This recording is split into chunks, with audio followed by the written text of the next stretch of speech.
Our story starts with a tale about a lone adventurer who ended up breaking all the taboos. We then see a scene of a man ferociously devouring a red minotaur, and in the next moment we notice that his arm was completely broken. However, after devouring the flesh of that minotaur, we see that his arm began to regenerate. The system then announced that the roar skill was acquired along with the battle axe skill.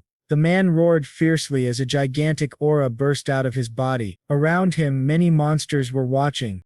It is then revealed in the diary of a certain noble that devouring monsters is considered a taboo in this world. For a human, eating monsters means absorbing their evil essence. The first symptom of this act is a frenzied feeling that cannot be explained with mere words, and it comes accompanied by catastrophic superhuman strength. The second symptom includes severe headaches and nausea, followed by poisoning.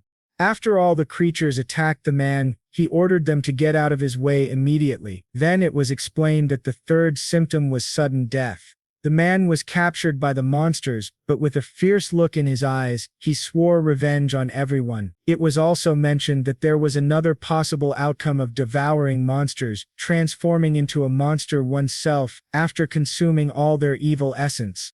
We then see the man slaughtering monsters and devouring their flesh. While doing so, he gained new abilities: analysis, echolocation, and absorption. Soon after, a giant serpent appeared before him as he was eating the head of a wolf. By devouring the wolf, he gained increased agility and the lightning cloak skill. Activating this cloak, he electrocuted the giant serpent. After defeating it, he killed all the other monsters in front of him, acquiring the skills Poisonous Mist and Web Manipulation. However, after a long period of battle, he became extremely tired and thought that with this much power, he might finally survive. But just when he believed everything was fine, another horde of monsters appeared before him. Determined, he declared that he would definitely return alive. The scene then shifted to Bologna, a frontier city near multiple dungeons. Among them was one known as the Dungeon of Miasma. The air inside this dungeon continuously corrodes the condition of adventurers who enter it, which is why most adventurers hated the place. But our protagonist visited it often. Eventually, people began calling him the Butcher of the Miasma. He arrived before a field of miasma and said that it looked great, and that today would be a profitable day. He had reached the 6th floor of the dungeon. It was explained that the grasses growing within the miasma had the effect of purifying it, and also served as an irreplaceable source of income for him. He reminded himself not to take too much, only what he needed. After collecting, he said that the amount should last him 3 days. Suddenly, he noticed miasma rats nearby. It was explained that many of the monsters in this place used miasma and poison, which was another reason why adventurers disliked the dungeon. However, the protagonist said that such things had no effect on him. He then pushed through the toxic smoke and charged at the rats, killing one. But soon after, 2 more leapt at him, forcing him into a fight with the massive rats. Suddenly someone shouted fireball and flames struck the rats, saving him from being devoured. A group of 3 adventurers appeared beside him. One of them claimed he had missed his shot, while another scolded him for not getting closer before casting. The protagonist recognized their faces from the Adventurers Guild. One of the young men extended his hand, asking if his name was Rode, and mentioned that Rode seemed to be in a pretty rough situation, so he decided to help. Rode, however, did not take the hand. He stood up on his own, though he did thank the adventurer.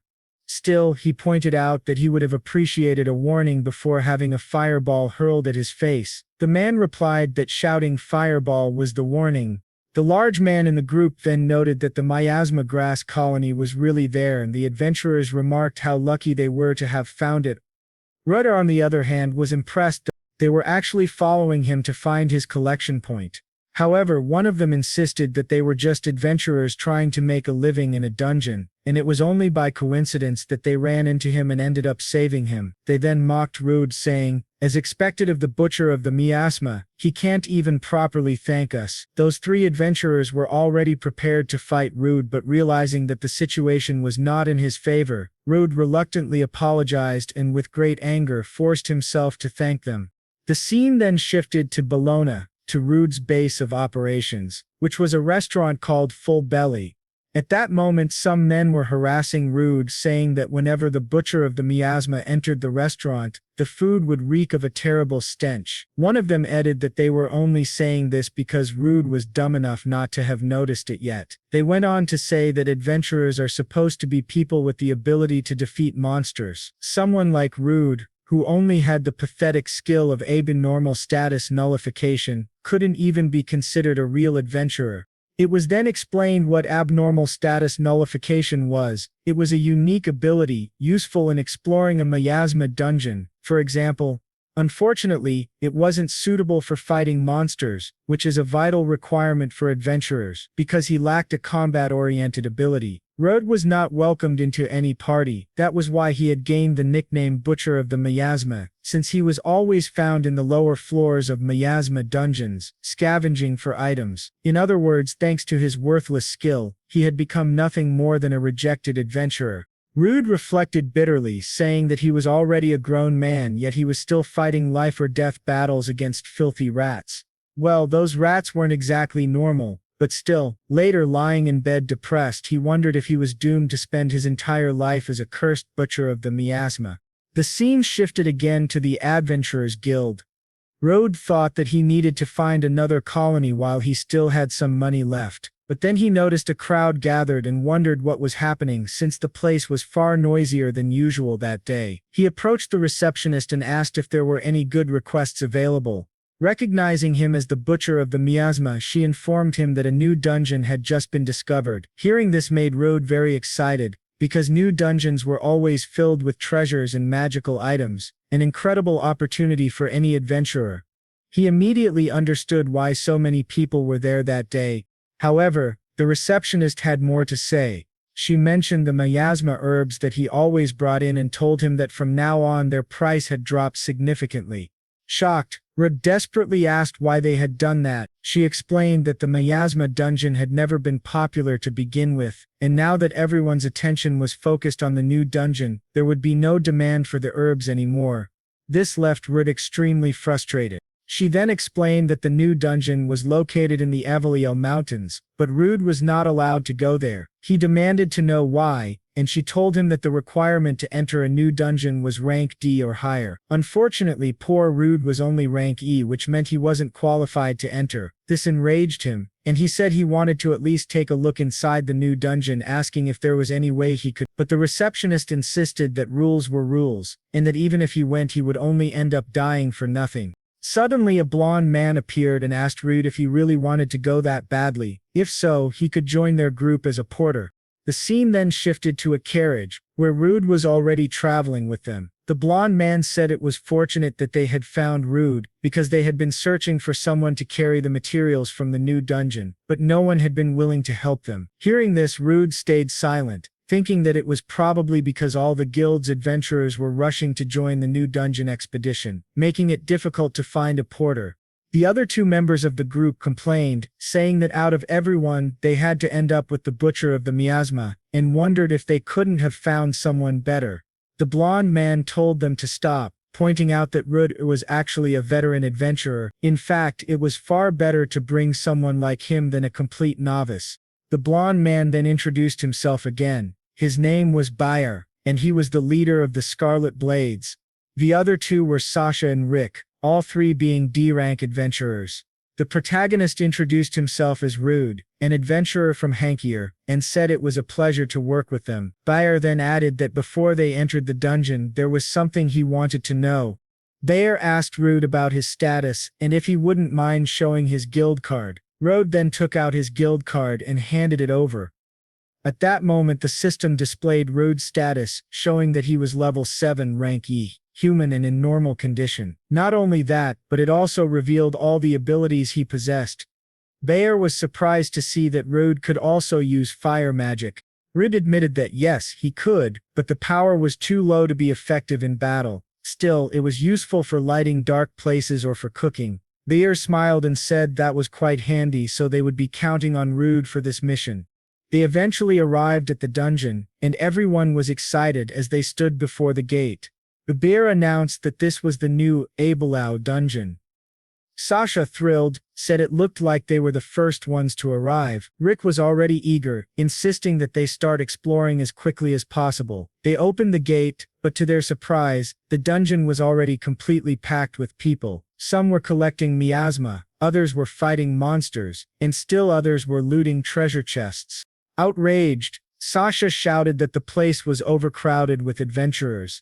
Bear remarked that it seemed the first floor had already been thoroughly explored. Rick insisted they needed to push deeper since there would probably be fewer people below. Sasha agreed with him, but Rode objected, pointing out that since this dungeon had just been discovered, it would be wiser to first map the upper layer. Senton sneered, asking if Rode was seriously trying to give advice. Rick mocked him as well, saying that was exactly why Rode was still rank IA. Bayer stepped in, asking the two to stop tormenting Rude, since he hadn't meant any harm. However, Bayer admitted that he agreed with his companions, saying that if they stayed on the first floor they wouldn't get any decent results. They needed to go deeper. So the group descended to the fourth layer. Almost immediately, a wolf attacked. Rick shielded Rude and struck the wolf in the head, telling Rude to stop being afraid of such small fry. Meanwhile, Sasha electrocuted wolves with her magic, and Bayer cut them down effortlessly. Watching the scene, Rude thought to himself that they were all incredibly strong while he couldn't even move properly inside the dungeon. After some time, they managed to finish off all the wolves. Sasha remarked that, in the end, they had been right to advance further, and it was much better without other groups around. Bayer agreed, saying the monsters here weren't too strong, and they had even found some nice treasures. Rick then told Rude to collect materials from the monsters he had helped defeat. But Rude replied that he couldn't gather anything from them since their bodies were too damaged, and the magic stones were probably shattered as well. Rick mocked him, asking, "And what if they aren't? You're just too lazy, butcher of the miasma." Rude grew angry, but he had no choice, so he went to collect anyway. He stopped in front of a wolf's mangled corpse, its guts spilling out and the stench of blood filling the air. He wondered why the damn thing had to be cut up so badly. Activating his fire magic, he thought maybe it would be easier if he burned it a little. Rick noticed and asked if the old man was actually going to burn the monster, and joked if Rudd was planning to eat it. Then Rick admitted that he himself was getting hungry since they had been exploring for quite some time. He even started to think the monsters looked appetizing. Sasha scolded him, calling him disgusting and telling him to stop. She reminded him that it was taboo for adventurers to eat monsters, since consuming them meant absorbing their mana, and no one could predict what might happen to their bodies. Rick laughed it off, saying he was only joking, and that once they got back, he'd use the money they earned to eat something satisfying. But suddenly, they all felt a terrifying presence approaching. When they turned around, they saw a massive red minotaur wielding a huge axe. Rudd panicked, wondering why a rank B monster was appearing here in such a shallow layer. Sasha shouted that there was no way they could defeat it. The group trembled, uncertain of what to do. Bayer then turned to Rode and told him he would use his items, asking Rode to hand over his backpack. He also instructed Rode to pay close attention to the Minotaur's movements. Rode nervously asked if Bayer actually had a plan. With a sinister smile, Bayer replied that yes, he did. Then, without warning, he slashed Rode across the back with his sword, dropping him to the ground instantly. Bayer ordered Rick to activate his skill immediately. Rick obeyed, unleashing his warrior's encouragement, a skill that caused its target to draw. Rick's skill drew the attention of all the nearby monsters. He infused that ability into his axe and threw it next to Ruda.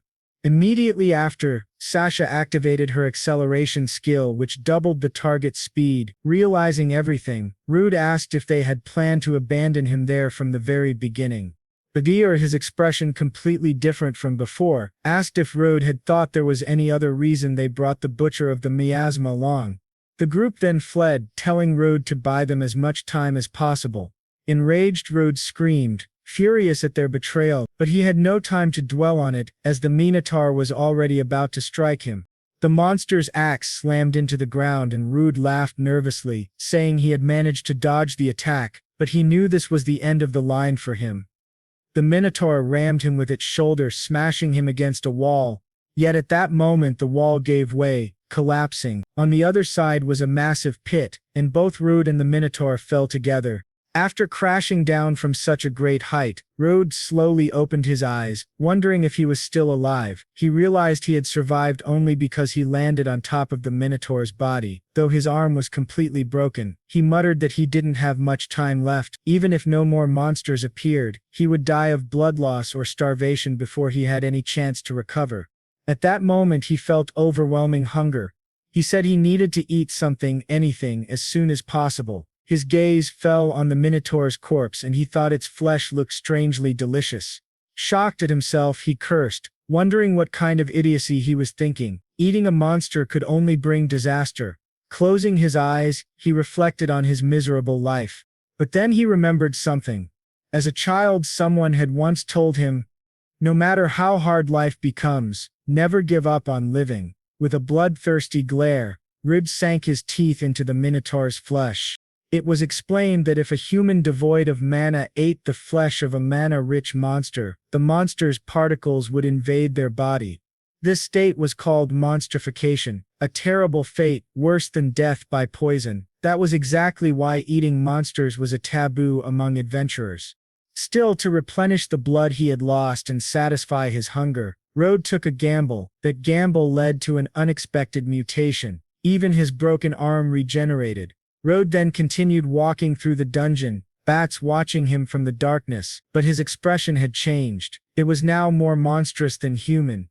The bats swooped down to attack, but Rud unleashed a new skill, Roar. His thunderous cry intimidated the enemies, knocking some unconscious while the others fled, almost like the Conqueror's haki from One Piece. Another new skill then activated, Physical Reinforcement, which temporarily boosted his strength. With the axe he had picked up earlier, he slaughtered the bats and devoured their flesh. From them he gained the ability Echolocation, which allowed him to detect creatures nearby, especially in the dark. Activating it, he sensed hordes of monsters approaching. With a twisted smile he growled, "Let's see who eats who this time." Rud rampaged, cutting down monsters and devouring them. Each time he ate one, he felt immense power surge through his body. After killing and consuming countless creatures, he finally emerged from the dungeon. Throwing his axe to the ground, he shouted at the sky, declaring he had survived.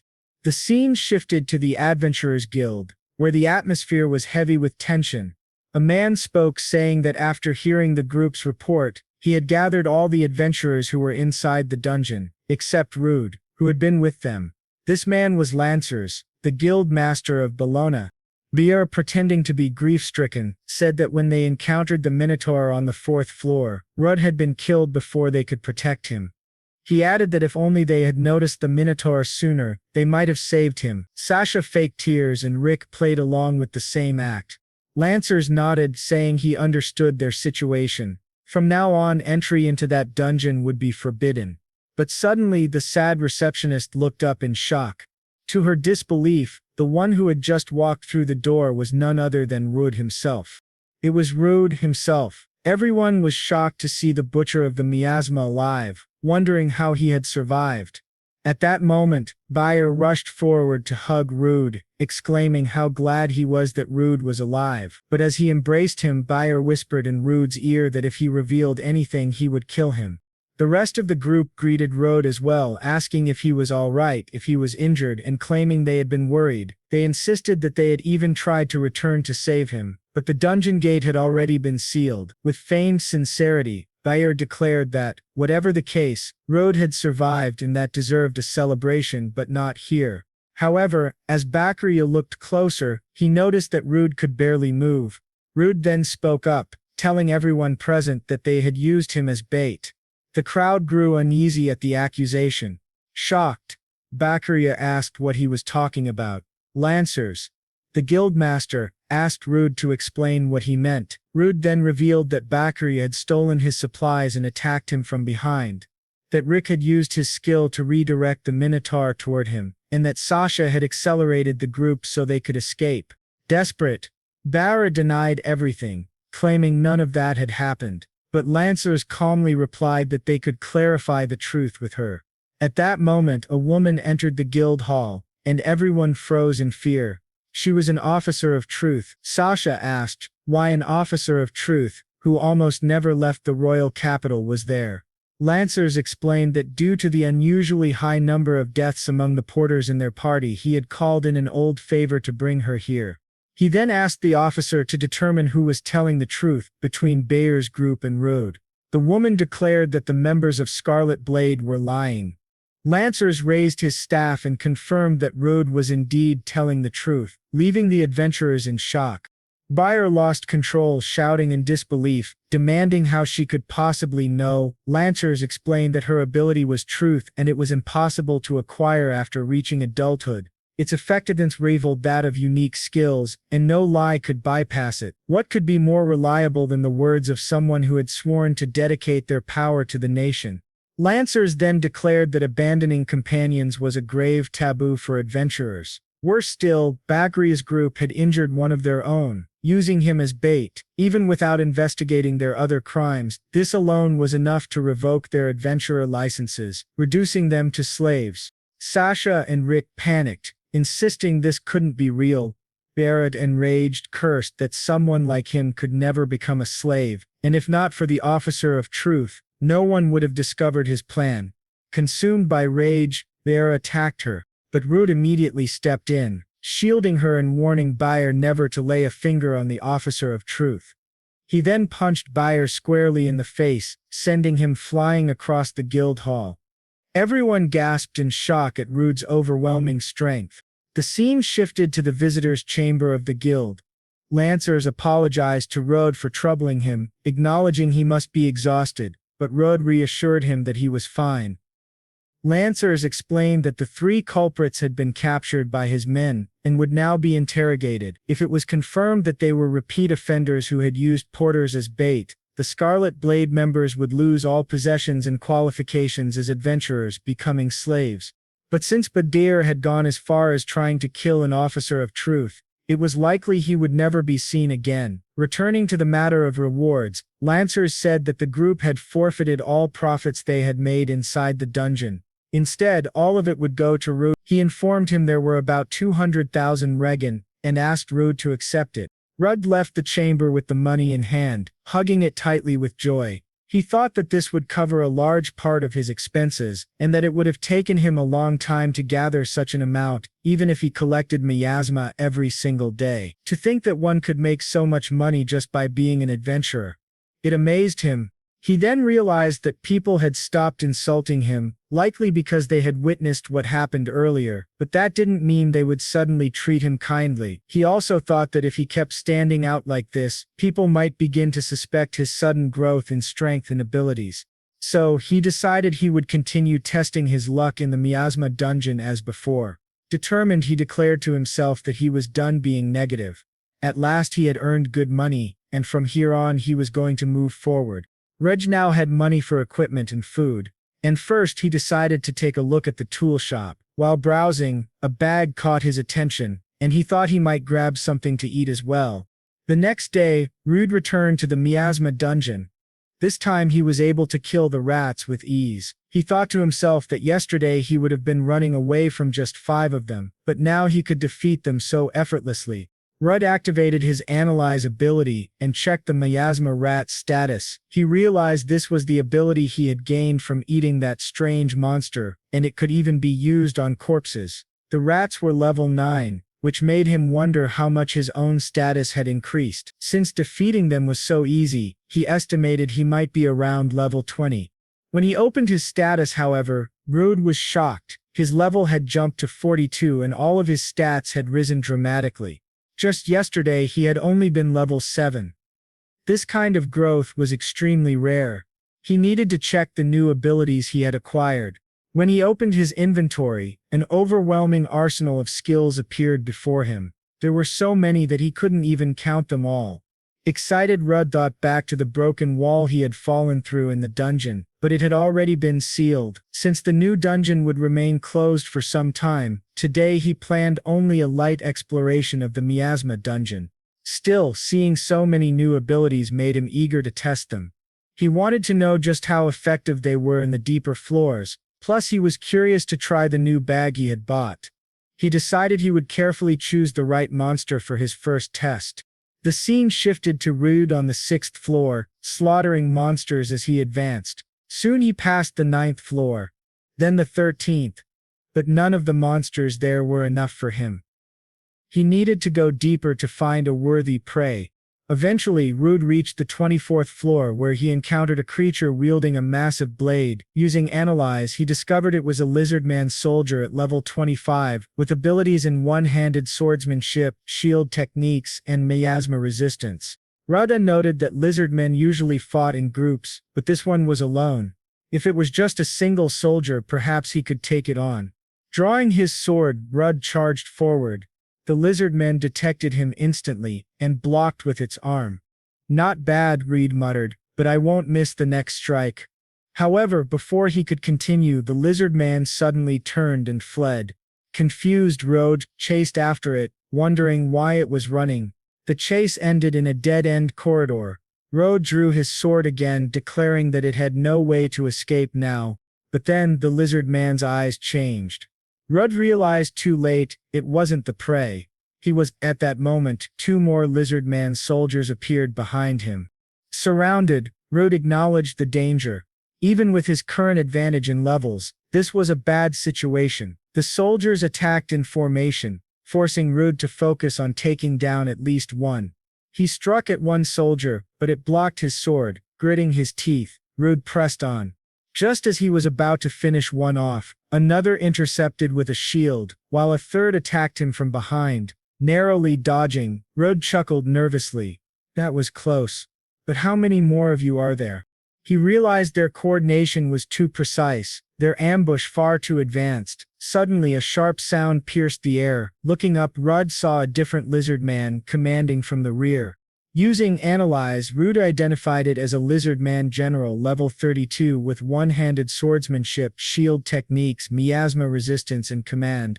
Rudd grinned. Finally, the leader shows himself.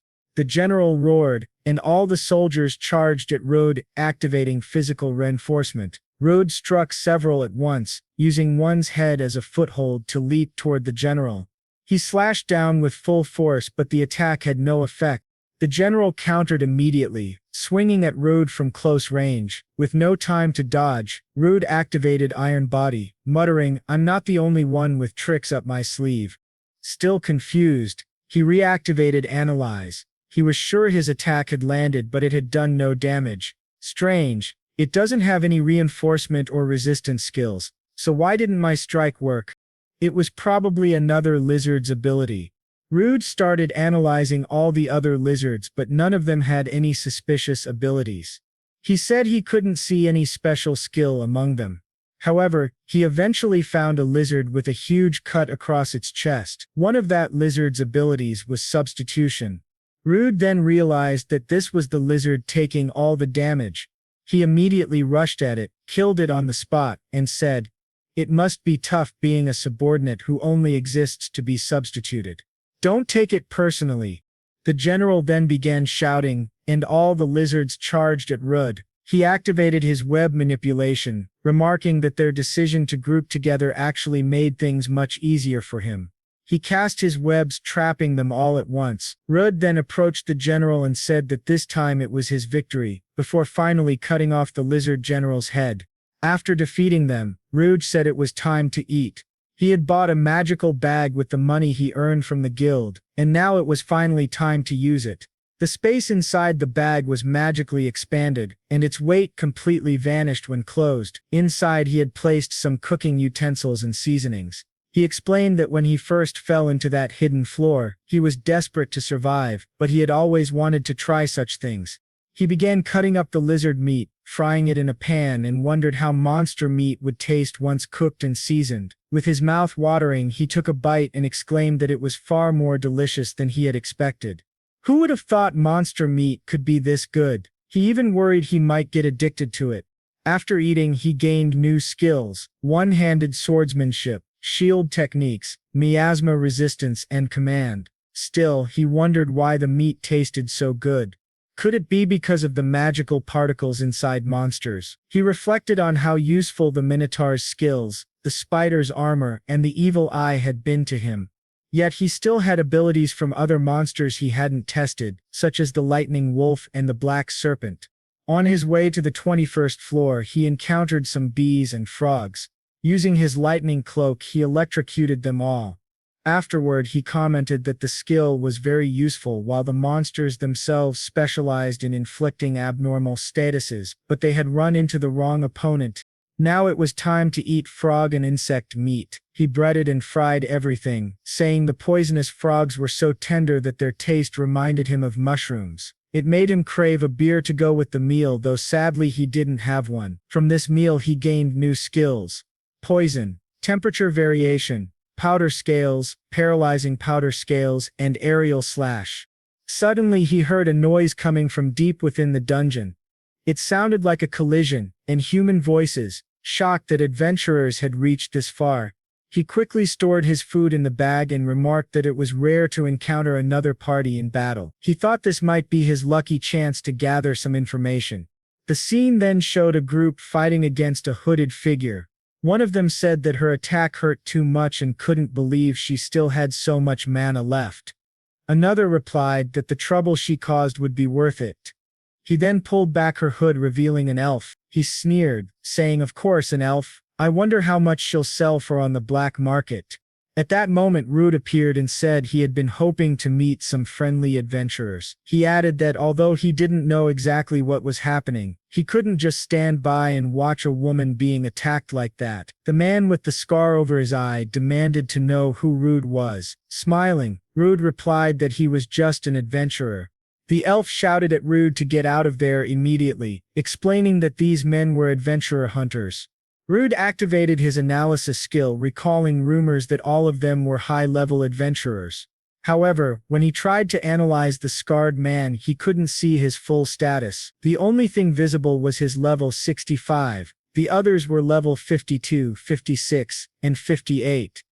Rude realized they must be using obscurement skills or perhaps magical tools. The scarred man, clearly the leader, ordered his men to capture Rudd. His henchmen rushed forward, moving much faster than Rudd had expected. Even so, Rudd managed to defend himself with his sword.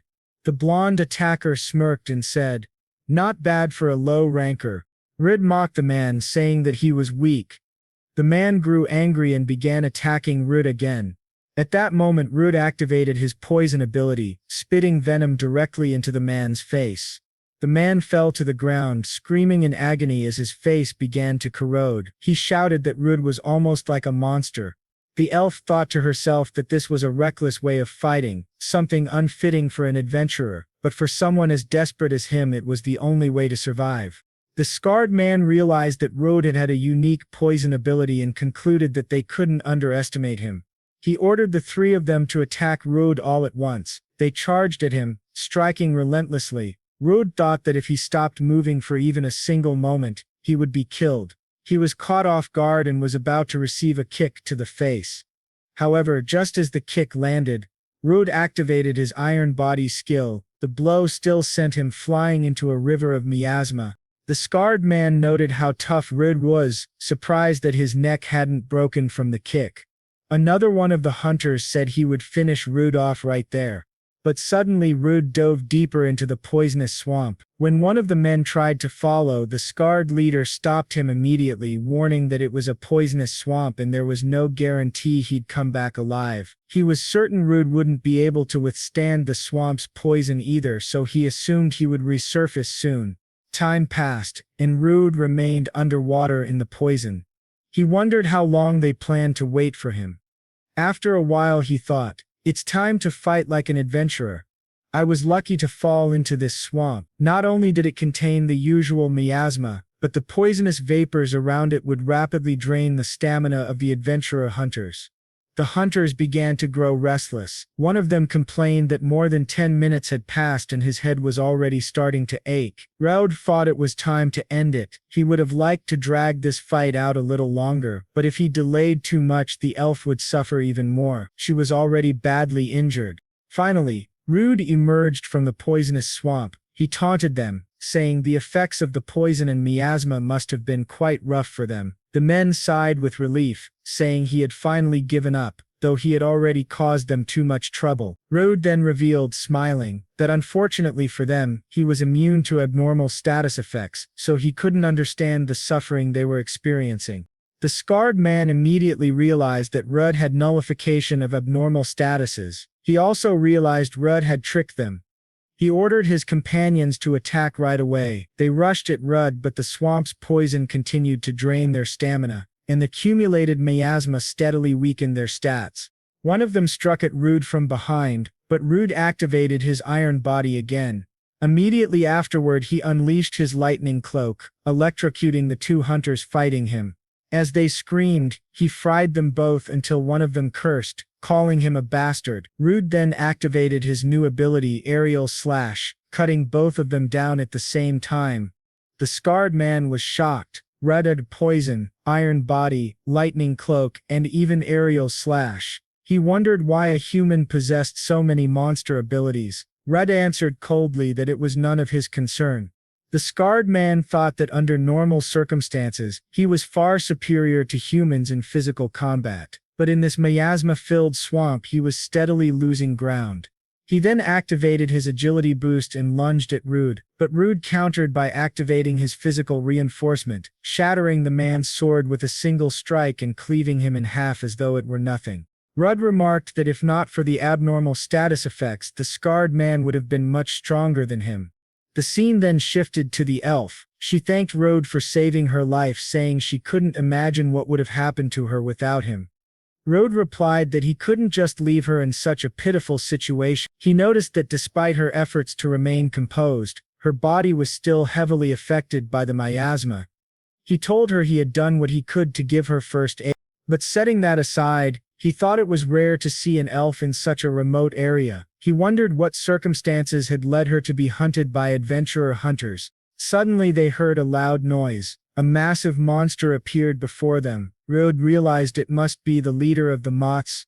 Its level was 37, and it possessed many poison-related abilities. He thought to himself that after everything he had faced, this moth wouldn't be able to defeat him or intimidate him just because of its size. The moth then used its wind slash ability, and the attack almost struck the elf. Rudd asked if she was all right, and she replied that she was. Rudd said that she had given him quite a scare, so he thought it was only fair to return the favor. He turned to the giant moth and declared that flying away wouldn't help it escape his reach. He activated his aerial slash and launched it toward the moth, cutting into it multiple times. In response, the moth released its paralyzing scales. Rudd simply smiled, knowing paralysis wouldn't work on him, but then he remembered the elf was still there. Before he could react, she raised her staff and cast a powerful wind spell. Rudd was surprised by the strength of her magic, but he thought to himself, as expected of an elf. After her spell, Rudd finished the moth off with a decisive strike to its head. The elf, catching her breath, asked him if he was immune to poison and paralysis, and also why his abilities seemed to resemble those of monsters. Rudd hesitated, wondering how he could possibly explain it to her, but before she could press him further, her body weakened and she collapsed to her knees. Concerned, Rudd asked if she had been struck by the paralyzing scales, but she shook her head. "No, it's something else," she said weakly. She promised to explain everything once they escaped from the dungeon. The scene shifted. They finally emerged from the dungeon and sat down beneath a tree. The elf sighed with relief, saying she felt much better now that she was outside the labyrinth. Before explaining what had happened to her, she introduced herself. Her name was Alicia and she was a former adventurer. Rudd, shocked, asked if she was the very same Alicia of the Emerald Storms. Laughing softly, she admitted that he already knew her. Rudd exclaimed that of course he did. She had been a member of the most renowned S-rank party in the Kingdom of Ludius, the Azure Trials. Everyone knew that party's name, but as far as he remembered, the Azure Trials had been annihilated. Alicia nodded. "Yes, it's been 5 years. We were defeated by monsters. That day we challenged a creature waiting for us in the depths of an S-rank dungeon, the Abyss Dungeon. In that battle we lost our leader. Another member was forced to retire due to severe injuries, and one was completely devoured by the labyrinth itself. As for me," she trailed off, showing the scar in the center of her chest. Embarrassed, Rudd asked what that was. She explained that it was a curse placed upon her that day, a so-called low-level curse. Rode frowned, saying he had never heard of such a thing. Alicia agreed, saying she had never encountered one either. She had tried every possible method to break it, but the most she could do was slow its progression. She explained that the adventurer hunters had learned of her curse and tried to exploit her condition for profit. In any case, she said quietly, my life will end when my level reaches 0, but even so I couldn't bear the thought of surrendering to those men. Rude thought for a moment, then suggested that perhaps he could help her with the curse. He pulled out his guild card and considered one of his skills, substitution. This ability allowed him to select a target and take their attacks and negative statuses onto himself. He asked her if she would allow him to test something. Though she didn't fully understand what he meant, she eventually agreed. Rudder placed his hand on her shoulder and activated substitution. Alicia gasped as she felt the curse leaving her body, transferring into his. She begged him to stop, warning that he would become cursed instead, but Rudd simply smiled and told her to trust him. In that moment, the curse shifted completely onto Rude. He then activated his unique ability Nullification of Abnormal Statuses, shattering the curse entirely. Staring at his hand, he whispered that it seemed to have worked. Alicia, stunned, struggled to comprehend what had just happened. Rudd told her to check her guild card. When she did, her status had returned to normal. She could hardly believe it. The curse was gone. Rudd explained that this was his unique ability, Nullification of Abnormal Statuses. He had gambled on the idea that he could nullify a curse once he transferred it to himself, and thankfully it had worked. Calling him an idiot, Alicia demanded to know why he would risk so much for her, a complete stranger. But even as she scolded him, she thanked him deeply. Rudd gently comforted her, resting a hand on her shoulder. The scene then shifted to a bar. Alicia was in high spirits, laughing and drinking happily. She said the food there was cheap, and the beer was delicious. She praised Rude for knowing such good places. Embarrassed, he simply gave her a thumbs up, thinking to himself that the place really was nice, at least until they were eventually kicked out. He then asked her if she would be alright drinking so much, especially since only a few hours earlier she had been gravely wounded. Smiling, Alicia said she was ready for another round. Besides, on a day as good as this, why wouldn't I drink? They toasted, and Rudd asked what her plans were now. She replied that first she wanted to get to know him better.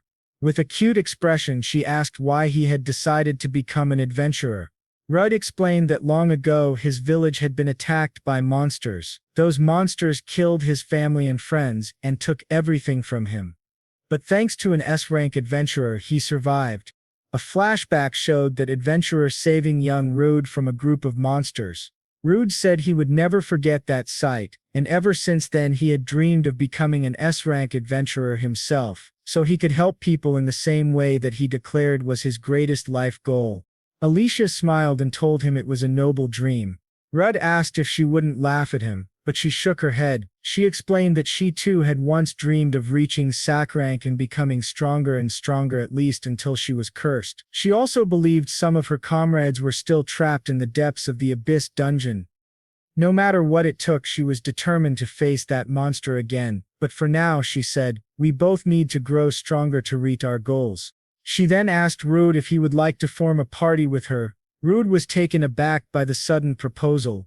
Before he could respond, the same men who had mocked him before appeared, grabbing Alicia by the arm. They sneered that Rude was drinking with a beautiful woman like him and invited her to drink with them instead.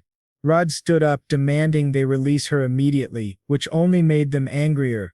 But before things escalated, Alicia ordered them to stop. She reminded them they were in a tavern, and if they wanted to fight, there was another way to settle it. The scene cut to the three of them sitting at a table, drinks lined up. Alicia declared, whoever drinks the most wins. And so, the contest began. As they drank heavily, the entire tavern cheered them on. Before long, the two men collapsed unconscious, while Alicia remained steady and victorious. Rudd gave her another thumbs up. Rudd told her she had done well, especially since she had already been drunk before the contest. But swaying, Ilya drunkenly insisted, you're my savior. I haven't fallen so low that I'd just sit by and watch while my savior is mocked. Yet before she could finish, she passed out in Rud's lap. With a sigh, Rud said he had no choice. He activated his substitution skill, transferring her drunkenness onto himself. Alicia quickly woke up, surprised. Rud explained that he had taken her intoxication since he couldn't get drunk anyway. Laughing in amazement, she said, "First you took my curse, and now my drunkenness. Your ability is the most incredible thing I've ever seen. More than ever, I want to form a party with you." Of course, she didn't stop drinking. In fact, the first thing she did after waking up was order another round. She soon walked up to a sign advertising the tavern's special dish and said it was a shame she couldn't try it. The tavern owner explained that the fishing grounds of Barnabas had been overrun by monsters. He had already sent requests to the guild, but all the high-level adventurers were currently away. He asked Rud and Alicia if they would accept the request instead.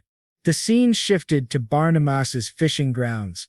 Rud and Alicia were on a boat. She pointed out that this was the Barnabas's fishing field, and declared that they would defeat the monsters quickly so they could enjoy the tavern's special dish.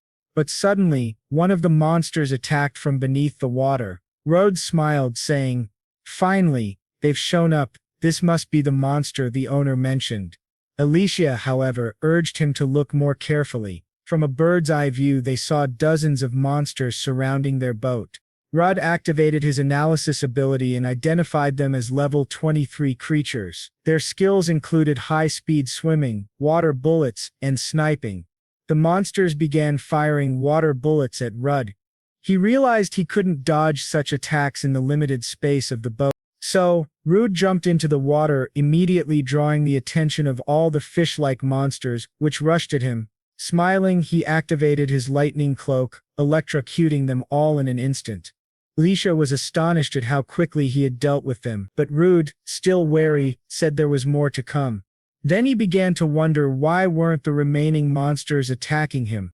Rud wondered if the monsters were being cautious, or perhaps trying to protect something. He told Alicia that he would dive to the bottom to investigate and asked her for a favor. Tying a rope around his waist, Rud descended into the depths of the sea. Once underwater, he quickly realized the truth. The monsters weren't attacking him, but neither were they fleeing. That could only mean they were protecting something. And then he saw it, a massive creature lurking on the ocean floor. Using analysis, Rud discovered it was level 38. Its abilities included paralysis poison, autonomy poison resistance, and accelerated regeneration. Rud noted that the creature, called a nemona, was enormous, but it didn't resemble a sea anemone at all. Instead, it looked more like a hermit crab. Suddenly, a monster fish emerged from one of its tentacles, and Rud realized that was how it was spawning the smaller fish. If he didn't defeat the boss itself, killing its minions would be pointless. Since the nemona wasn't attacking yet, Rud decided to prepare himself first, but at that moment the fish swarmed his legs and began dragging him down. He realized the reason they hadn't attacked before was to distract him from the tentacles. Activating his lightning cloak, Rud electrocuted all the monsters around him. "Now then," Rud thought aloud, "how about you, big guy?" As long as he maintained contact, even such a massive body should be electrocuted. But then he noticed something strange. The tentacles were no longer attached to the crab. That's when he remembered the nemona had the autonomy skill. It had severed its own limbs the moment the lightning struck. The giant crab lunged at Rud. By now he had been underwater for too long and was running out of breath. He tugged on the rope, trusting Alicia to pull him back. With her wind magic, she hauled him to the surface.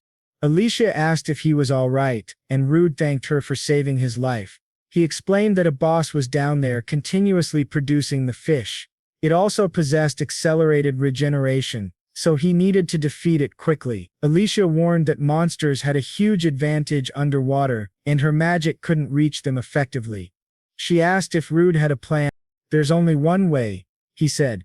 He thought back to how she had revealed her curse and her desire to form a party with him. For that reason, before she could decide, he felt he needed to reveal his own secret. Picking up one of the dead fish, he told her not to tell anyone what she was about to see.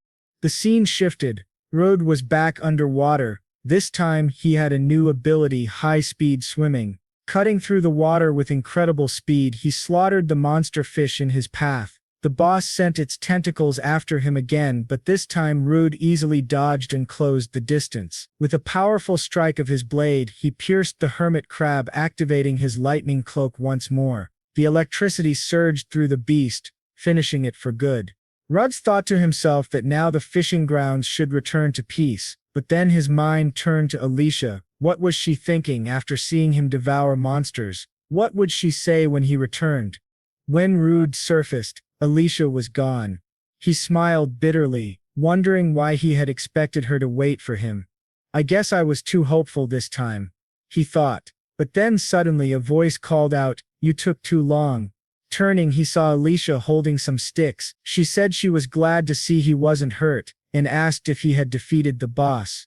Rude nodded, and she thanked God. She explained that she couldn't just sit and do nothing while he was fighting, so she had gathered wood to make a fire. It would help dry his clothes. Surprised, Reed asked if she was really all right after seeing what he had done. She admitted that at first she had been shocked, but the fact that he had trusted her enough to reveal his secret made her happier than anything else. Grateful, Rudy thanked her for staying. He confessed he had wanted to obtain the boss's abilities as well, so he had cut off a piece of it and brought it back, but eating it in front of her felt awkward. Instead, he had also caught some normal fish for her. He told her he had even grabbed one of the Barnama's fish for her, though it might feel strange to eat next to a monster corpse. Alicia didn't care in the slightest. Excited, she said she would absolutely eat it. As the sun set, Rode smiled and told her that while they ate, he would share the story of the very first time he had eaten a monster. Later that night, Alicia was eating happily. Between bites, she laughed and said the meal was delicious. Alicia was surprised that Rude ate monsters and asked if that was the reason he had eaten his first one. Rude answered that it was thanks to that habit that a weakling hanker like him was able to take a step closer to his dream. Alicia smiled and said she finally understood. He had used that power to save her from the adventurer hunters, and from her curse. And when cooked like this, even monsters looked rather delicious. Rode had prepared jerneb fillets and sautéed tentacle miso. Smiling, he said that monsters were surprisingly tasty. He admitted that he didn't really need to eat jernebs anymore, but he cooked them anyway and asked if Alicia wanted to try some. She refused, saying she couldn't be sure she would survive the side effects, so she would pass this time. However, she asked him once more if he would join her party. Red grew serious, asking if she didn't have more powerful acquaintances she could count on. She explained that it had already been 5 years since she was cursed. Even if she hadn't died in that labyrinth, considering the lifespan of humans, many of her former comrades had likely already retired. And besides, most frontline adventurers were a little unhinged. No matter how powerful they were, she couldn't trust her back to them. What she wanted was someone she could adventure with, someone she could entrust her back to without hesitation. And if it was Rudd, she believed she could do that. Rudd smiled and agreed to form a party with her.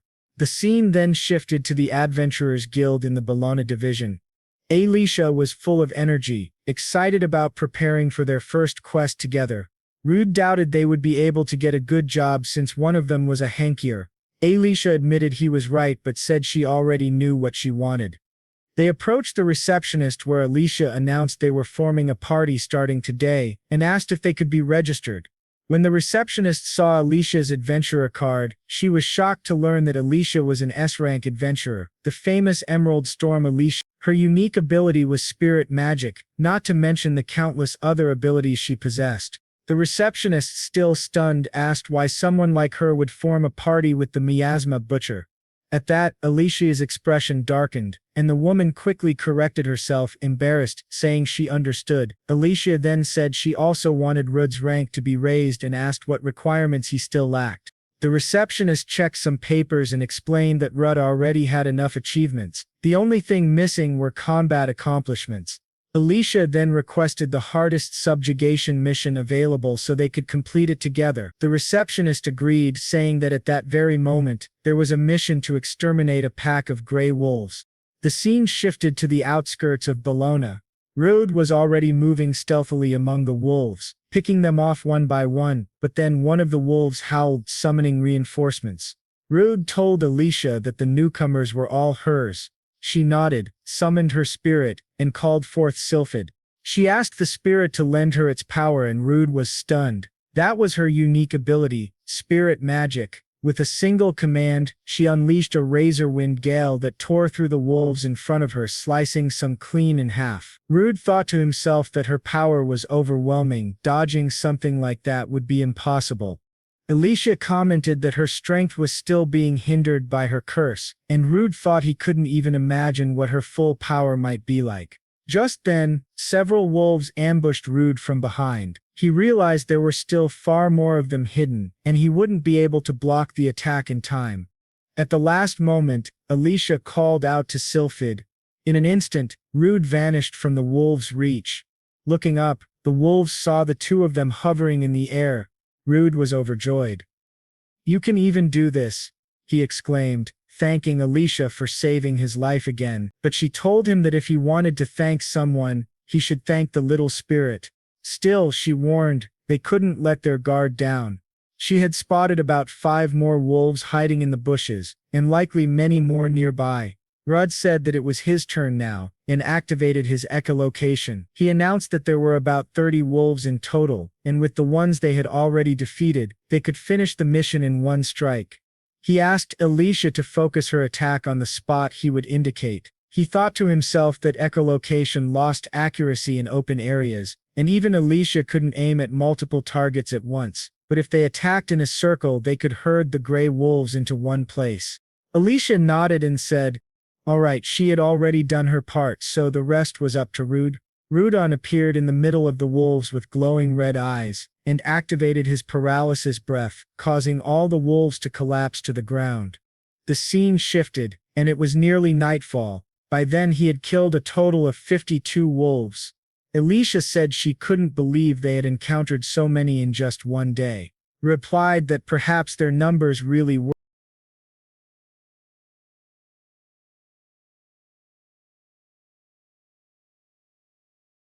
"By the way, what was that spirit magic you used earlier?"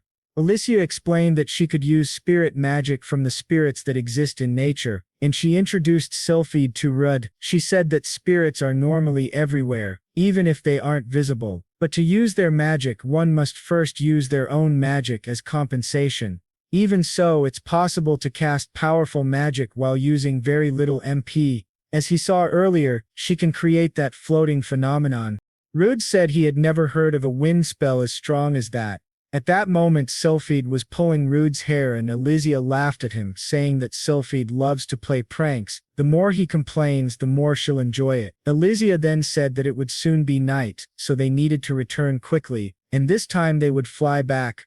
While they were flying, Rude was having fun, saying that it was really cool, and asked Alicia what other types of magic she could use. She replied that she specializes in water, ice, light, and earth magic, but she's not very good with spirits of darkness and fire. If a spirit isn't compatible with you, it will demand a huge amount of mana, or it might not even lend you its power at all. This showed that Sylphid really liked Rude. Rude then asked if Sylphid really liked him, since she was pulling his ear, and Alicia laughed, saying of course she does. Suddenly Rudd saw a village on fire and called for Alicia. When the flames of the village came into view, they saw a monster among them, with people running away in panic. 2 adventurers nearby, terrified, wondered if gray wolves weren't supposed to be the only monsters in that area, and what the hell that thing was doing there, since it was a Baphomet. The Baphomet then raised its hand, summoned a summoning symbol, and launched a flaming spear toward the adventurers. However, just before it hit them, Rudd protected them using his water bullet skill. Alicia asked if the 2 were okay, and they said yes. She then said that from now on she would handle the monster and asked them to summarize the situation. Meanwhile, Rude analyzed the creature. Its abilities included basic fire magic, echolocation, increased mana recovery speed, basic earth magic, and mental reinforcement. Rudd thought that even if the Baphomet's level was lower than that of the Lizard General, its stats were on another level. That meant it was different from ordinary monsters. The Baphomet then summoned 4 fire spears. Rude noted that it used basic fire magic. He said that his own fire magic was weak, not something he could use effectively in battle, but but if he could eat that monster's meat, he might gain the ability to use fire magic in combat as well. That thought made Rude excited. When Rude tried to attack, the monster blocked his strike using its iron claws. Rude said he would try using brute force, but the Baphomet quickly fired more flaming spears at close range. Rude barely avoided the attack in time.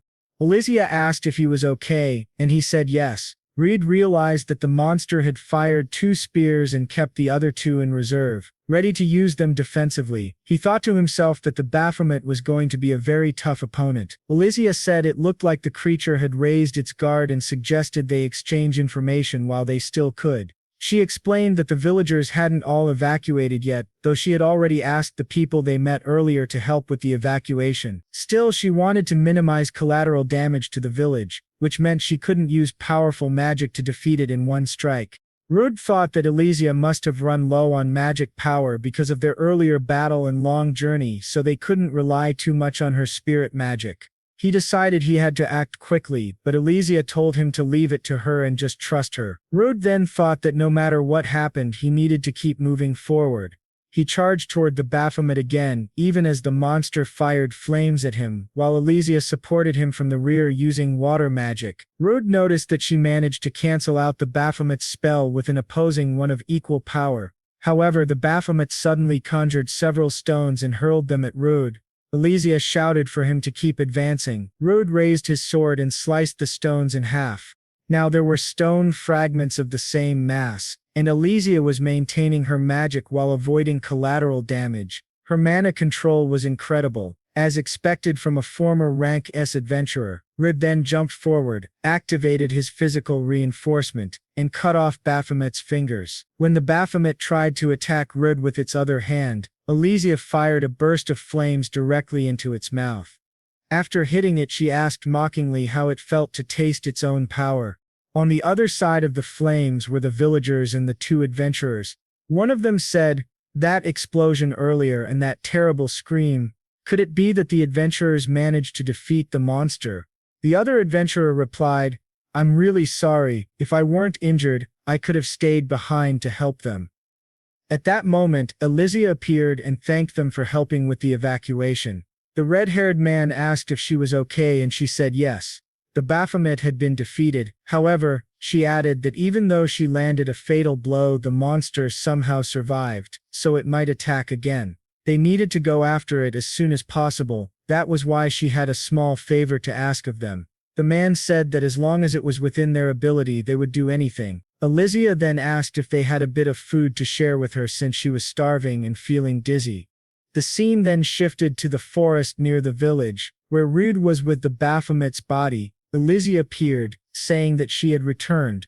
Rude asked how the villagers were, and she said that it seemed everyone had managed to evacuate safely, thanks to those adventurers. She also told Rude that she had informed the villagers they were going after the Baphomet so no one would suspect that its body had disappeared. Rude apologized, but she said it was fine. Then Rude mentioned that the Baphomet's meat looked really delicious. Soon after, he had already made Baphomet soup. He said he was just going to add a bit of Artemis and ginger. After seasoning it, he tasted the soup and commented that it had a strong goat flavor, but aside from that, it was delicious. By eating it, he gained new abilities: basic fire magic, basic earth magic, mental reinforcement, iron claws, and increased mana recovery speed. Elysia admitted that it did look delicious, but said that watching someone eat a humanoid monster was a bit too strange. Rude thought she was right, and it was a little scary that he was already getting used to it. At that moment, a few boar-type monsters appeared. Rude said there were too many monsters in that area, and since they were already there, it was time to test his new combat magic. However, when he tried to cast a fire spell, nothing happened. The boars activated their quick step ability and charged straight at Rude, knocking his soup onto the ground. Elysia commented that she thought he would be able to use magic now, but since she was low on mana, she wouldn't be able to help much in that battle. Rude, clearly frustrated, said that this was unforgivable. They had spilled his soup. He had drained blood, removed filth, and done all that work just to eat, and now it was ruined. Furious, Rude said that since he had gone to such trouble seasoning the Baphomet meat to perfection, the boars would now take responsibility by becoming his next meal. Just as he was about to charge at them, Eliza stopped him, telling him to calm down. She explained that the ability the boars had used, Quick Step, increased their acceleration power, which made their attacks considerably stronger. Even though this ability favored them in close combat, Red and Eliza should fight from a distance to avoid being caught in their range. In other words, they needed to run immediately. After running, they managed to hide at the top of a tree. Elysia said it seemed they had managed to shake the monsters off. Then she brought up the topic of the fire magic that Rudd had failed to cast earlier. Rudd said that he had never had problems activating the skills he acquired, at least not until now. Elysia suggested that he check using his analysis skill. When he did, he saw the abilities Basic Fire Magic and Basic Earth Magic listed, along with the note that he should instinctively comprehend them. Elysia then said that if he still couldn't use them, there was only one explanation: his brain was too limited to understand the magic. Rudd asked if that wasn't a little cruel for her to say, but Elysia replied that even so, he should be able to use at least a weak fire spell, so that wasn't a good enough reason for him to be unable to use it. She then added that perhaps to use magic derived from monster abilities, he needed to learn how to manipulate his mana properly. Rudd realized that it wasn't just about having magic power, he also needed to control and direct his mana. He didn't really understand much about mana, but he thought it might be similar to absorbing monster abilities. Rudd said he could try that. He stretched out his hand and tried to remember what it felt like the first time he ate the Minotaur's meat. He recalled feeling an explosion of power inside his body, as if he could project that energy outward. At that moment Rudd opened his eyes. He had finally managed to use fire magic. He realized that as long as he could feel the mana, he could use it as if it were part of his own body. With that, he unleashed flames upon the boars. The scene changed, showing the spirits of the boars ascending into the sky. Rudry was already preparing their meat to eat. He apologized to Elysia for making her wait, but she told him not to worry. She knew it was something he needed to do, even though he was making quite an irritated expression. She explained that to use his magical abilities he needed to use mana, not magic power, and since his mana didn't seem depleted from that previous attack, she believed he could continue using it. Red then said that when he felt the mana spreading through his body, he immediately understood how to use his abilities. If mana could replace magic power, then perhaps he could use it to strengthen his body and weapons. Among adventurers, many chose to refine their magical skills, and most preferred close-range combat. By circulating magical energy through the body, their physical abilities would also improve, and if they used weapons, their attack power would increase significantly, even allowing them to release magical slashes. Elysia said she understood that, explained why he couldn't use his abilities earlier since he didn't have much magic power left. Rudd agreed, saying that was exactly it. But now, it seemed he had much more mana than magic power. More importantly, he realized he could replenish his mana by eating monsters, and that was how he gained the quick-step ability. Elysia thought about it and said that, in other words, he could absorb mana through food and even store it within his body. But most importantly, she added that those pork ribs looked really delicious. Rode noticed Elysia drooling and asked if she wanted to eat some too. Embarrassed, she quickly said no. Suddenly they heard a loud noise and wondered what it was.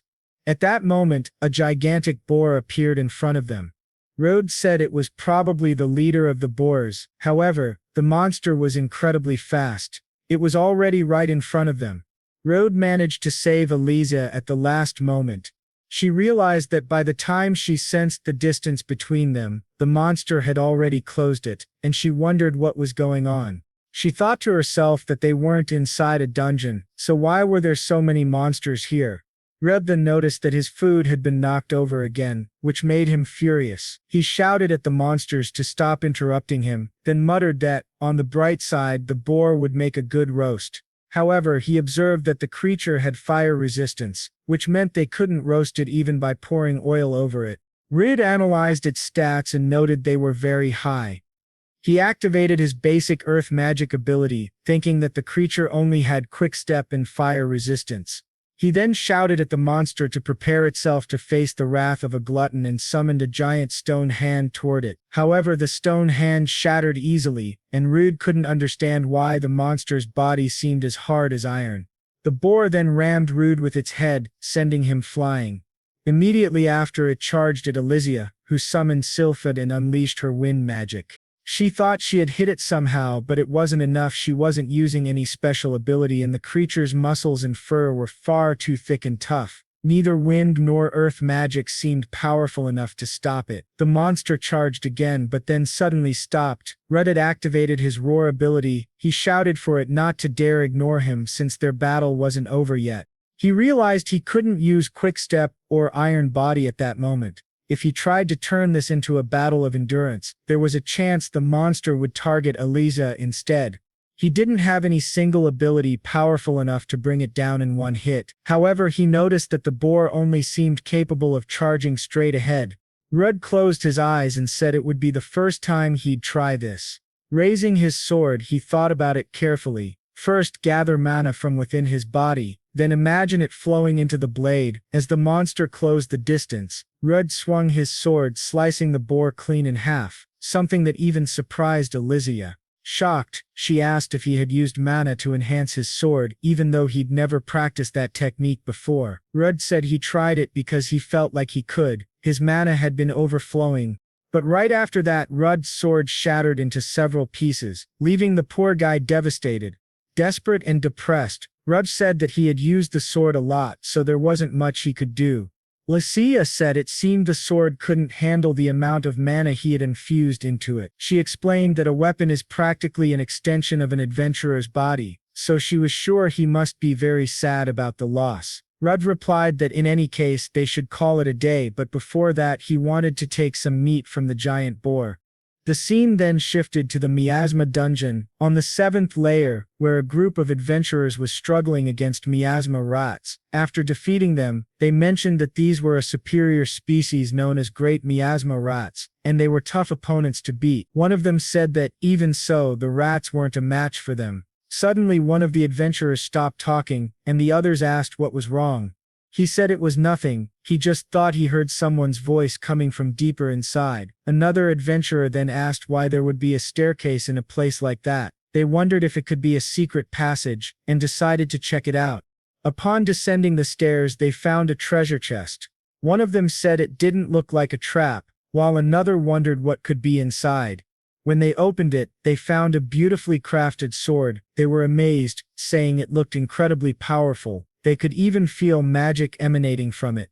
They figured they could sell it for a lot of money. One of them asked if it might be cursed, but another told him to stop being so pessimistic. After all, they hadn't seen the miasma butcher for a long time and had been struggling without an easy way to make money, so maybe this was a blessing sent from the heavens to reward their hard work. They all agreed, saying they had been adventuring all night, so it was probably a blessing. However, one of them mentioned that he heard rumors about the miasma butcher, that he was now traveling with a beautiful elf. The others laughed, saying he was full of himself and that next time they saw him they'd teach him a lesson and put him in his place. Still, the chubby guy in the group seemed uneasy about the sword. Before the scene ended, the sword whispered faintly, telling him to kill them all. The scene then switched to the frontier city of Bologna. Rudd mentioned that regarding his new sword, he was thinking of asking for some advice from a blacksmith he knew. So he and Elysia went to a weapon shop run by a man named Dowan. Dowan examined Rudd's broken sword and said that for a sword he had personally forged to break like that, brute force alone wouldn't be enough to cause such damage. He then asked Rudd what he had imbued into the blade. Elysia whispered to Rudd, asking if he was really going to tell him. Rudd replied that he would explain everything. After all, he'd known the old man Dowan for a long time, and he wasn't the type to go around spreading other people's secrets. After some time, Rudd had explained everything, and Dowan said, "So eating monsters gives you abilities, huh? That explains why your power has skyrocketed." He didn't seem surprised at all by the information. Dowan said that as long as Rudd had good taste, he didn't care what he ate. What mattered now was that Rudd needed a sword capable of withstanding mana-infused strikes. Taking the research time into account, it would take a while before he could forge a new one. Rudd asked if there was anything he could do to help. Dowan said high-quality magic stones would be useful. Rudd replied that he had a few materials with him and placed them on the table. Dawan was shocked when he saw them. They included stones from a lizard general, Baphomet, and even a minotaur. Dawan said that Rude's abilities had clearly improved a lot. Rude replied that it felt nice to be praised by the old man. Dawan told him that if he needed anything else he'd call Rud, and in the meantime Rud could use the spare sword he had. However, Dawan warned him not to imbue mana into that sword under any circumstances. If he broke this one too, he would charge him an absurd compensation fee. The scene then shifted to a bar where Elysia was already drinking again. She said that from now on they should try focusing on magical attacks. Rode said that old man Dawan got really scary when it came to his swords. Elysia laughed, saying that even though he was a bit intense, she was glad to have met Rode's first friend. Rode apologized for being such a loner. At that moment, the adventurers who had found the cursed sword approached them, saying it looked like they were having fun, and asked if they could join them, once again calling Rude the miasma butcher. Elysia immediately stood up and asked if they had a problem with them. If they did, she said they should settle it like proper adventurers with a drinking contest. But suddenly one of the men began trembling. Out of nowhere, the man suddenly collapsed onto the table, leaving his friends shocked and asking what was happening to him. They soon realized that the one who had fainted was named Rondo. One of his friends asked if he had been drinking too much or something, but then noticed that Rondo was still tightly gripping the sword, the one surrounded by a red aura. He questioned why Rondo hadn't sold that sword yet. The sword, however, continued whispering to him, urging him to kill. Suddenly Rondo snapped. He shouted for his friend to shut up, and in a frenzy, attacked him, slashing his chest open without warning. Immediately after, Rondo turned toward Elysia and charged at her. Just as he was about to strike, Rud jumped in front of her, blocking the attack and saying that this wasn't going to end like a simple drunken brawl. Rud thought to himself that something was seriously wrong with Rondo. The other adventurers stood up, shouting, asking what the hell he thought he was doing, attacking people in the middle of their celebration. Several adventurers in the bar tried to restrain Rondo, but the sword cut through all of them at once. Then the sword, almost as if it had a will of its own, whispered that it was sorry for what was about to happen, but it would destroy everything in front of it. Elysia quickly cast a powerful spell at Rondo, blasting him through the wall of the tavern. The poor tavern owner watched in disbelief at the destruction, but Rondo stood up again completely unharmed, as if nothing had happened. Rod asked Elysia if she had held back during her attack, and she replied that an average adventurer shouldn't be standing after being hit by that kind of spell. Rondo then screamed that he would kill them all and charged again. Rod realized the situation was getting worse. Elysia called out to the others, telling anyone with healing magic to focus on the wounded. Meanwhile, Rod analyzed Rondo using his ability and discovered that he was under a madness status. He had entered a berserker mode, and compared to his normal self, all his stats were drastically higher. Elysia told Rod to move aside, saying that this time she would use her full power. She launched another spell toward Rondo. But to her shock, the sword absorbed it completely, nullifying her magic. She warned Rud to be careful, saying that the sword was clearly cursed. Rud then asked if Rondo was getting stronger by absorbing magic. Rondo's body began to distort, dark red tentacles spreading from him as he charged at Rud. Rud managed to block the blow, though it was incredibly strong. He countered with several strikes but noticed that the red tentacles were regenerating his wounds instantly. He thought to himself that if Elysia tried to support him with magic, the sword might absorb it again. If she really wanted to help, she'd need to find an opening and deliver one decisive strike. At that moment, the chubby adventurer, Rondo's friend, begged them not to kill him. He tearfully said that even though they had done terrible things to Rude in the past, for someone like Rondo, who had always been treated like a failure and despised by everyone, Magnus and Rondo's group had become his only place of belonging. The boy broke down crying, pleading for Rude not to kill his friend. Rude smiled and said he would do his best. He decided to try using his substitution skill and told Elysia to leave Rondo to him for now. She nodded in agreement. Rude remembered that when he used substitution on Elysia before, it took about 10 seconds. The problem was, how was he supposed to restrain Rondo for that long? Rondo struck again, and Rude barely managed to block in time. He noted that Rondo's attacks were incredibly heavy, but if he could just immobilize the sword somehow, it would help a lot.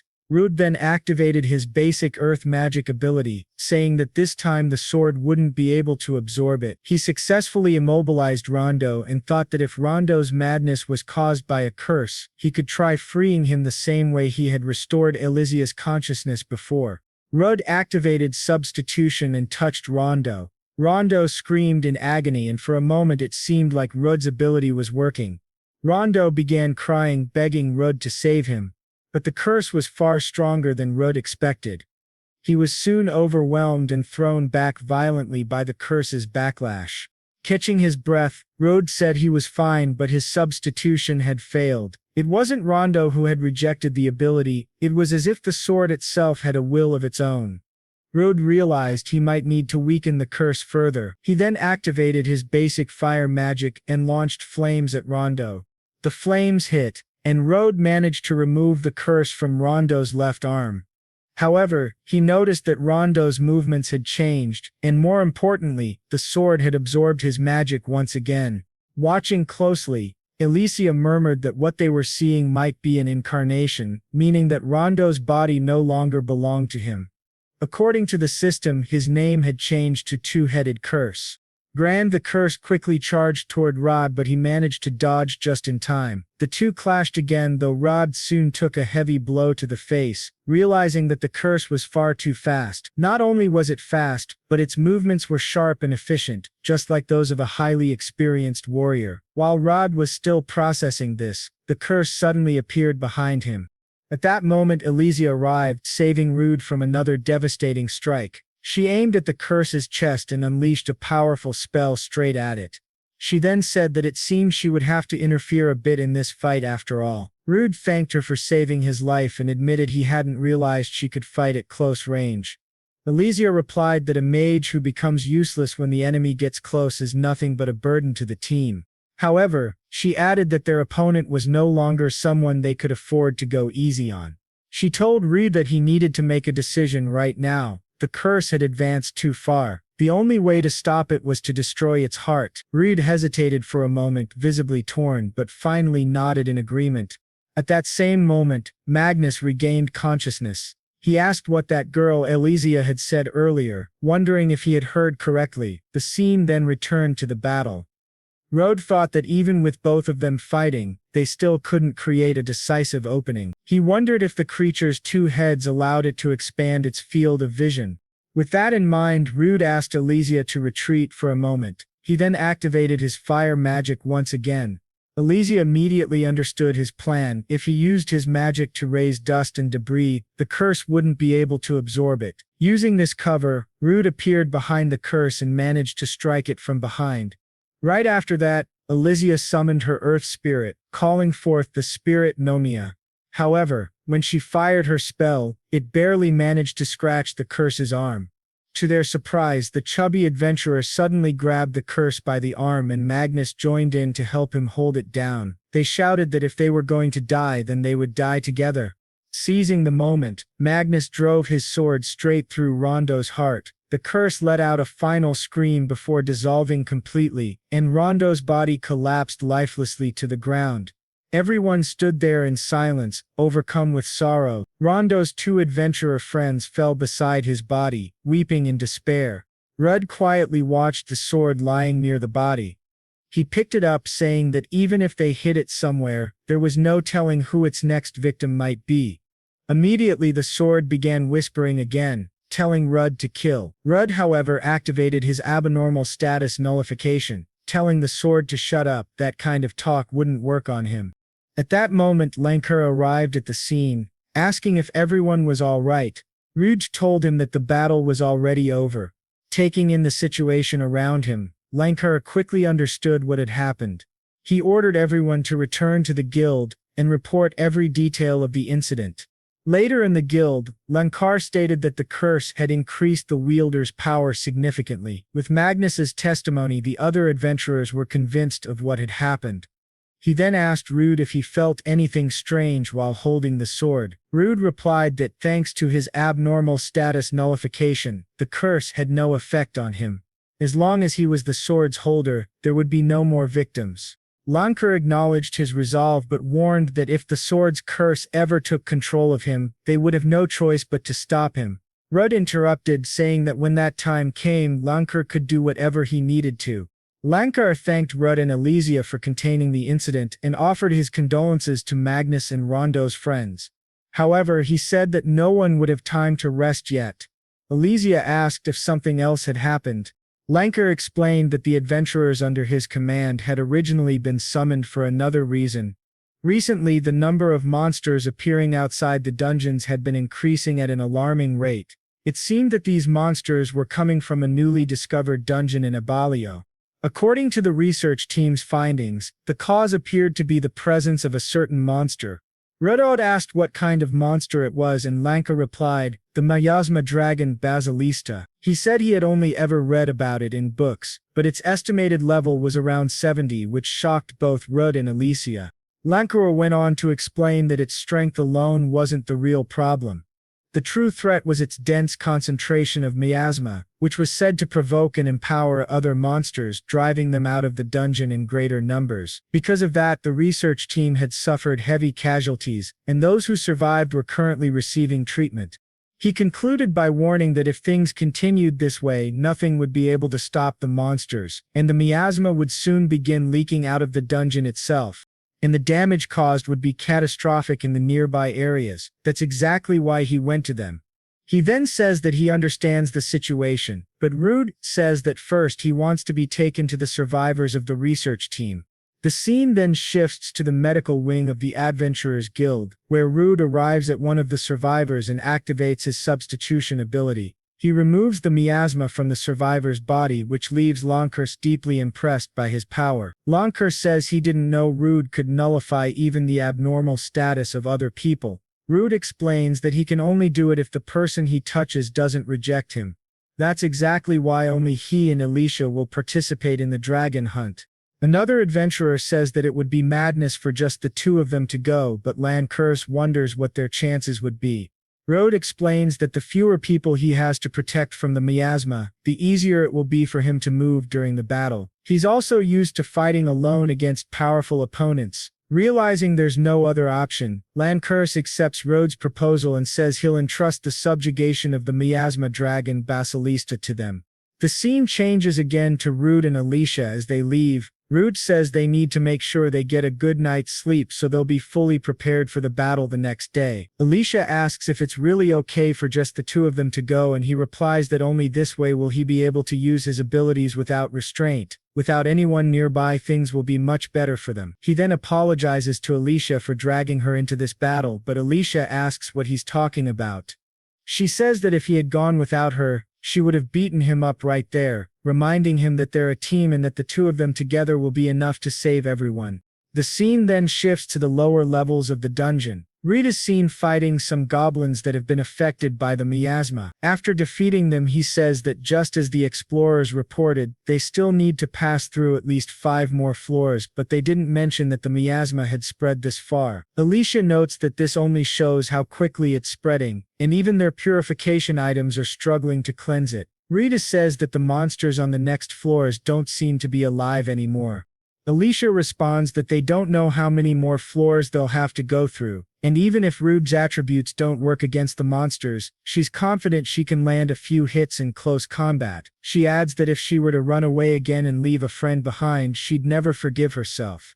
Rude apologizes for making her say that again, then touches her shoulder, saying he'll use substitution to remove the miasma status from her. Rude mentions that he was prepared for this and can remove its effects each time he touches her shoulder, but as soon as he lets go, the miasma begins to build up again. Elysia then comes up with a plan, saying that they should just hold hands as they move forward. She also says that the miasma is so thick she can barely see her feet, so besides the substitution he should guide her as well. Rudd agrees and the two of them continue through the dungeon hand in hand. They reach the middle floors where the miasma becomes even thicker. Ridge says he'll use his echolocation and detects 2 monsters ahead. He notes that if they manage to survive in this much miasma, they must be very strong opponents. Ridge comments that he has never seen monsters like these before. Elysia asks if there's any way to avoid them and he says yes, but if possible he'd like to face them. Alicia teasingly asks if he wants to eat them, and Rud, embarrassed, says that's not what he meant. He explains that it's because of his cursed sword Gran and he wants to test it before facing the miasma dragon. It's then explained that Gran is a cursed sword that seals the consciousness of anyone who touches it, constantly driving them into a state of madness. At that moment, the monster's rolling beetles appear. Their abilities include Iron Body, Revolution, Poison Resistance, Miasma Resistance, and Paralysis Resistance. Rud uses his earth magic principles against them, and Alicia praises him for doing a great job, but it still doesn't seem to have much effect. The beetles then start rolling toward them at high speed. Rud asks Alicia if she can stop them, and she says he can count on her, but she'll have to let go of his hand for a moment. She summons Nomia and creates a giant hand of earth to stop the beetle, though she says she can't hold it for long. Rud says it's time to test his sword. He tells himself not to dare break it in his hand, then dashes forward at high speed and slashes the monster across the chest. He thought that the cut he had made was too shallow, and if it wasn't powerful enough he would have to take greater risks. He then gave a signal to Alicia, who immediately understood what he meant. She cast a wind spell on his sword, and the blade absorbed the magic. Rud then asked the sword to show its true power, and with that he was able to slice through the monster as if it were nothing. Seeing the other monster behind him, he quickly finished it off as well. Rud then approached Alicia, praising her impressive magic control, to which she simply replied that everything had gone as expected. He took her hand again, reactivating his substitution ability. Rud then asked Alicia if he could take a little, since absorbing her magic hadn't restored his internal mana. Alicia, teasing him, said that in the end he just wanted to eat them after all. Embarrassed, he replied that he only wanted to cut them down and eat them later. In the next scene, he had already roasted some of the monster's meat and was eating it, commenting that the taste was rather unique. Alicia then asked how it felt to use the cursed sword for the first time. He said that as soon as it absorbed enough magic, his physical abilities increased dramatically. She noted that the most important thing was that the sword didn't seem to break even when he infused it with mana. Rud replied that what concerned him was that according to eyewitness reports, the miasma dragon was much larger than a tree, and he wondered how effective the sword would be against it. In terms of attack weight, his old sword was much better. At that moment the sword didn't seem pleased with his remark. It began to request something from Rud, and he wondered if the sword also needed meat. However, the sword said no, it needed magic stones, and began asking Rud to feed it some. He crouched down, picked up a magic stone from one of the beetles and offered it to the sword, which grabbed it with its eye. After absorbing the stone, the sword began to grow. Alicia then asked Rud how he knew what to do, and he replied that she was the one who had told him. However, he wondered if she was upset because he had called her weak earlier. Still, he said that now that he understood how the sword worked, things would be much easier. Alicia then said they needed to go to the lower floors, where the miasma dragon was last seen. Suddenly they heard a loud roar and wondered if it was the miasma dragon. They soon realized the ceiling was about to collapse, so they needed to hold it up quickly with earth magic. Alicia warned that if they only focused on protecting themselves, the stairs would be blocked, and they'd lose the chance to fight the dragon. She then decided that before the collapse, they would dash through as fast as possible. She grabbed Rud's hand and activated her wind magic to propel them forward. They narrowly managed to cross that section of the dungeon. Rud, smiling awkwardly, said he thought he was going to die, and Alicia, a bit embarrassed, admitted she used more magic than she expected. They noted that this floor was very dark, but Rud said he could still use his thermal vision. He suggested they proceed slowly while searching for enemies. Rud then sensed a creature on the other side and realized it was the miasma dragon Basilista.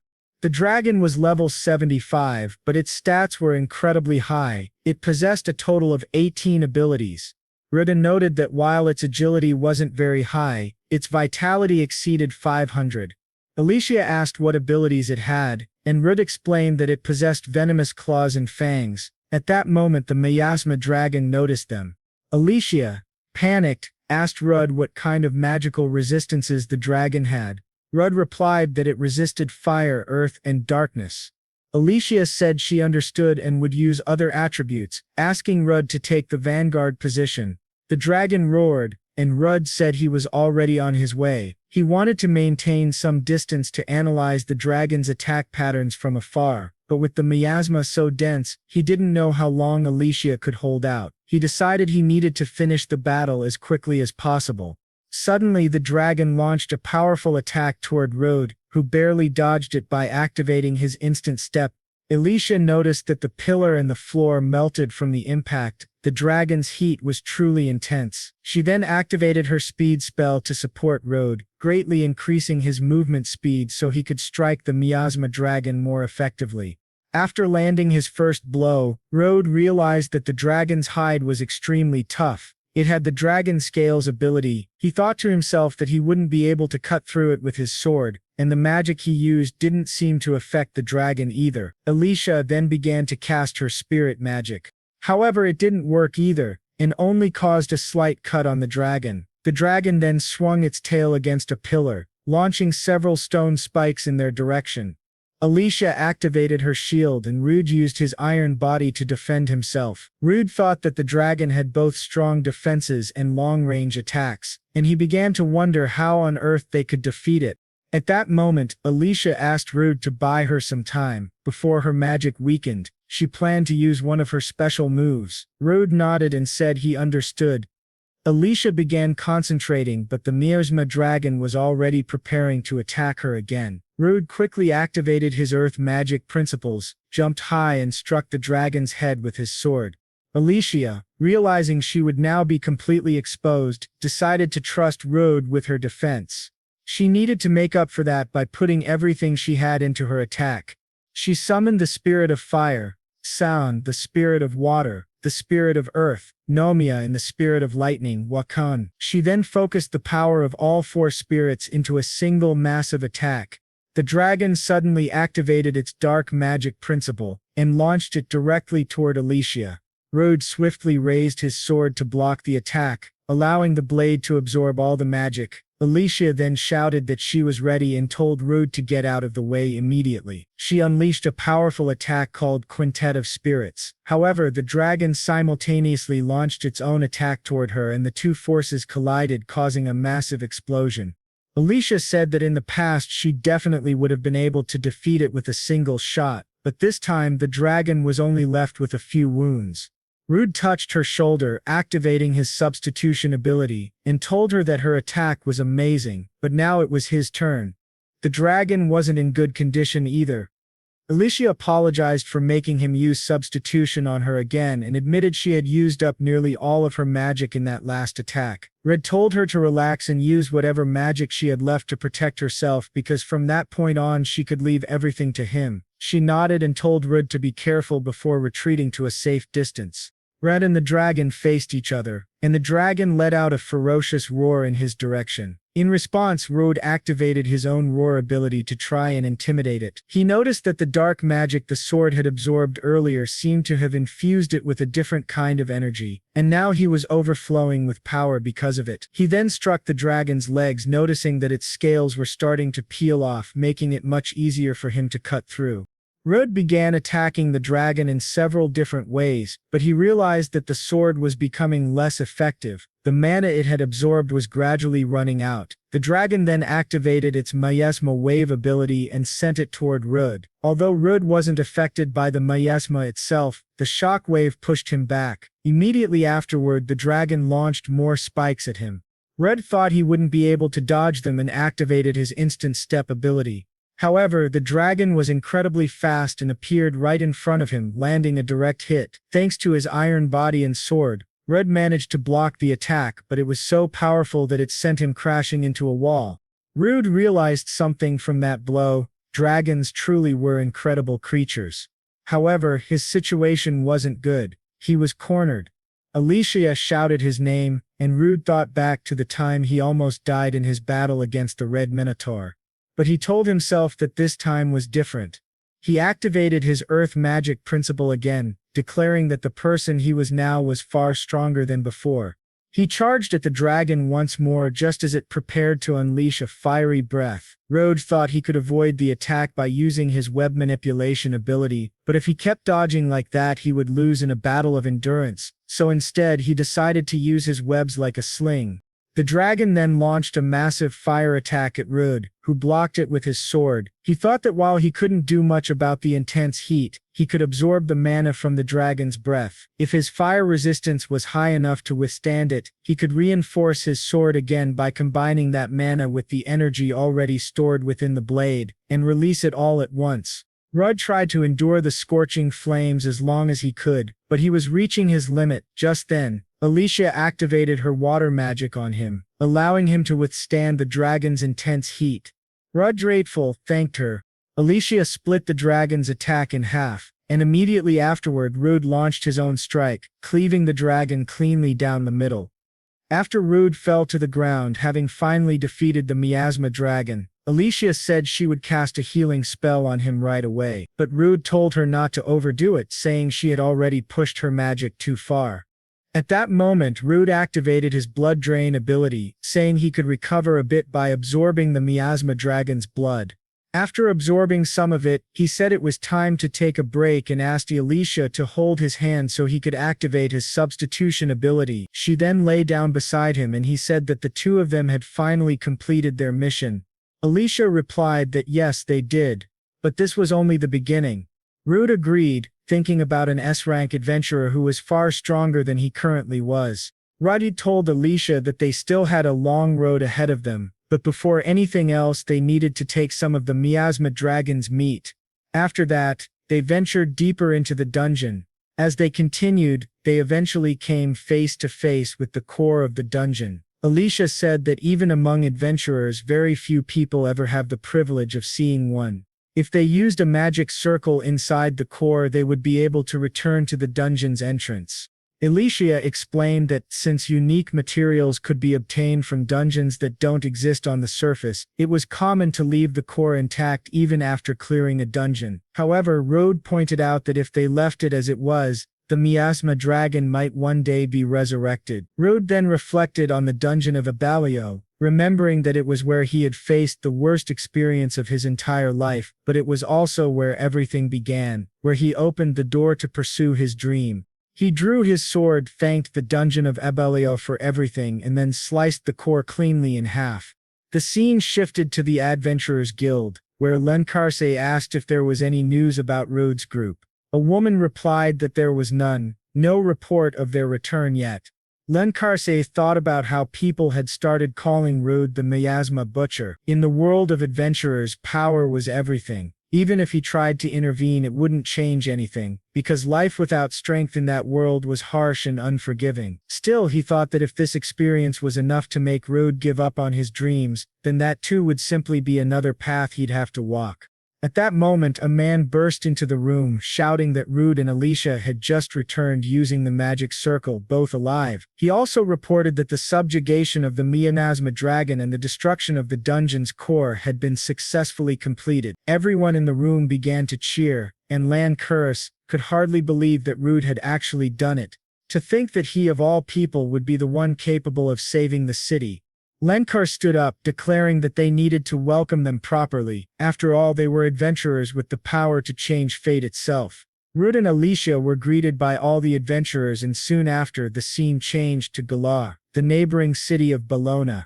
There, a man was angrily shouting, "Damn that city of Bologna."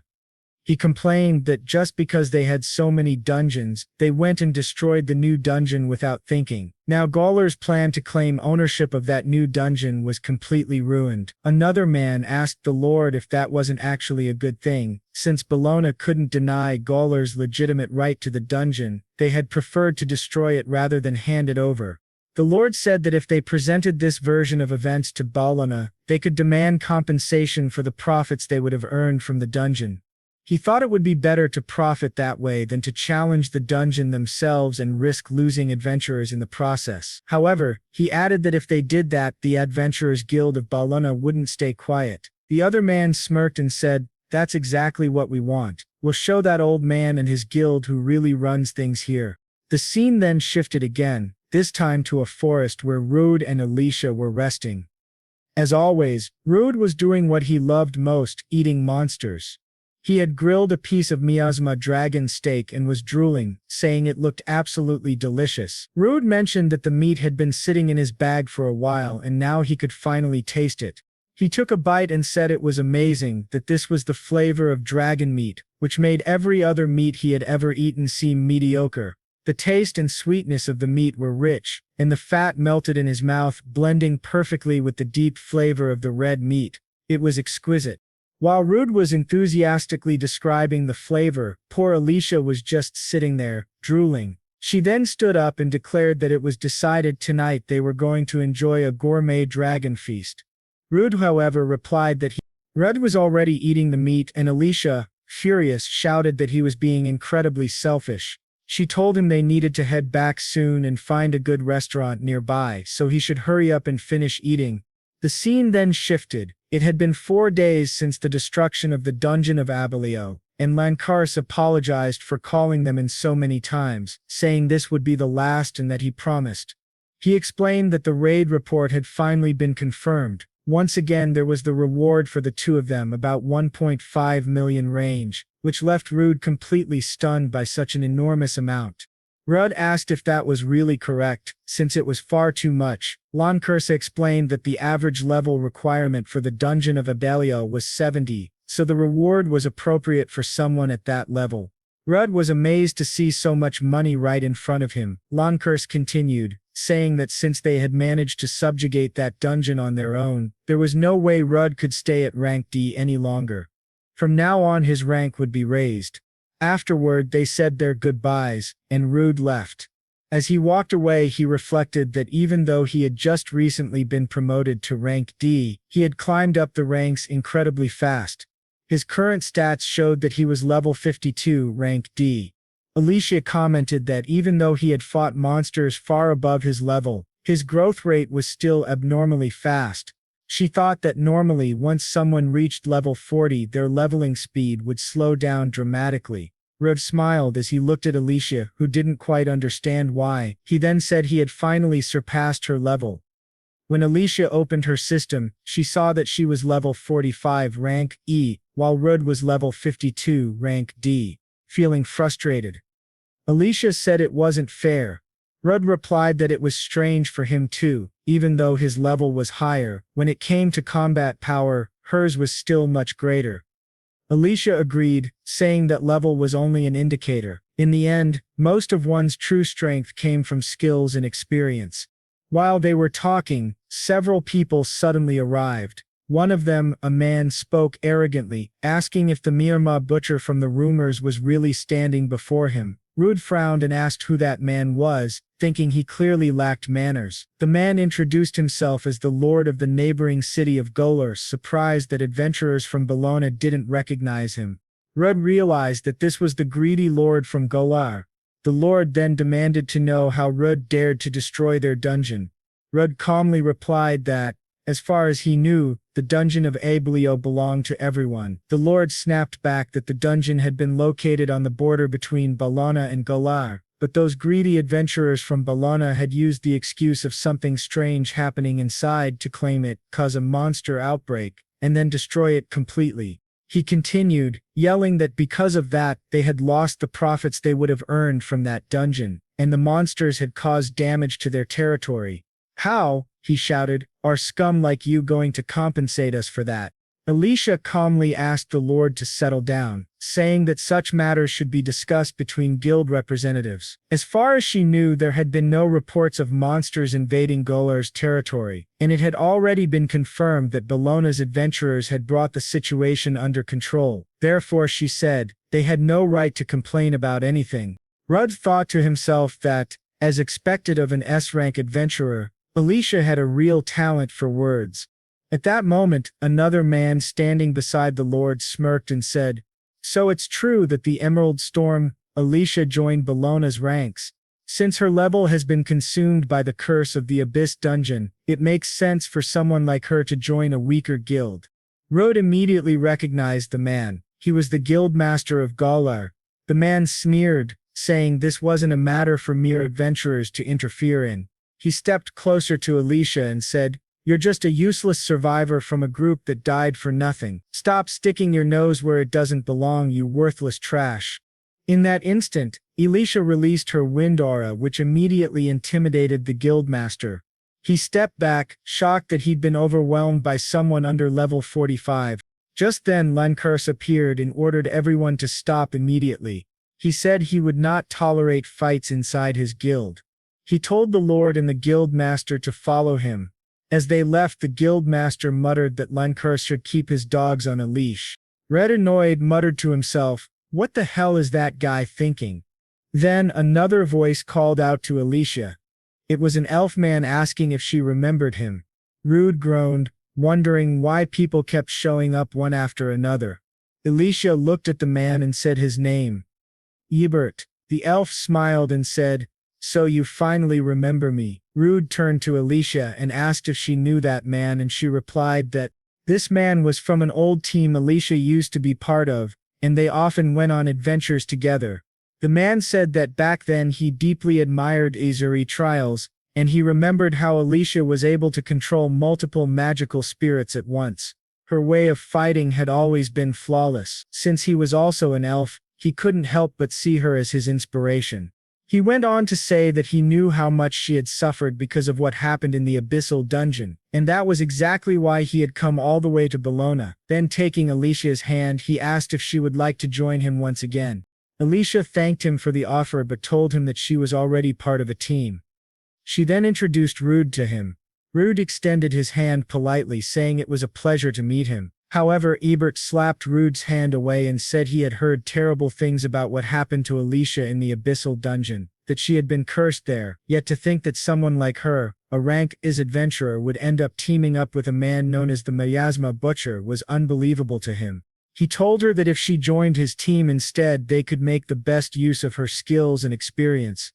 At that moment, Alicia pulled her hand away and told him to stop talking about things he knew nothing about. She said she chose to team up with Rudd of her own free will, and any insult toward him was an insult toward her as well. She thanked him for his concern but explained that the curse placed on her had already been lifted. Ebert was shocked, saying it was a curse from the abyssal dungeon, an SS rank dungeon, and that it had been cast by the dungeon's boss itself. But Alicia simply replied that she had been very lucky. Alicia then turned to Rudd and whispered that it would be a problem if his abilities were discovered. For now, they needed to keep them secret. She told Ebert that they were actually on their way to update their adventurer ranks, and that Rudd was no longer rank D but rank C. Ebert was in disbelief. He couldn't understand why Alicia was treating him this way, especially after he had thought about her all this time. He insisted that the Miasma Butcher must have manipulated her. He said it was impossible for a rank D adventurer to have defeated the Miasma Dragon, and if Alicia's curse was truly lifted, then she must have been the one who actually defeated the dragon, not Rudd, who was just taking credit for her accomplishment. Rudd noticed the man staring at him with an intense, unhinged look. Alicia sighed and said that elves were often very proud beings, and that kind of pride usually turned into prejudice, a trait that only deepened with their long lives. She then asked Rudd what he thought about it, and he replied with a grin, "Well, you're an elf too, right? Does that mean you'll become a proud and prejudiced elf in the future?" Alicia smirked and said that she was a humble, intelligent, and charming elf. Rudd couldn't help but think that she was in fact quite proud herself. They then arrived at the Adventurers Guild reception desk. The guild receptionist greeted them warmly and said she had already heard everything from the guild master. She handed them some documents, saying that such an occurrence was quite rare. When Rude took his paper, he was stunned. He wasn't rank C as he expected, but rank B. The receptionist explained that he had managed to skip rank C entirely, going straight to rank B.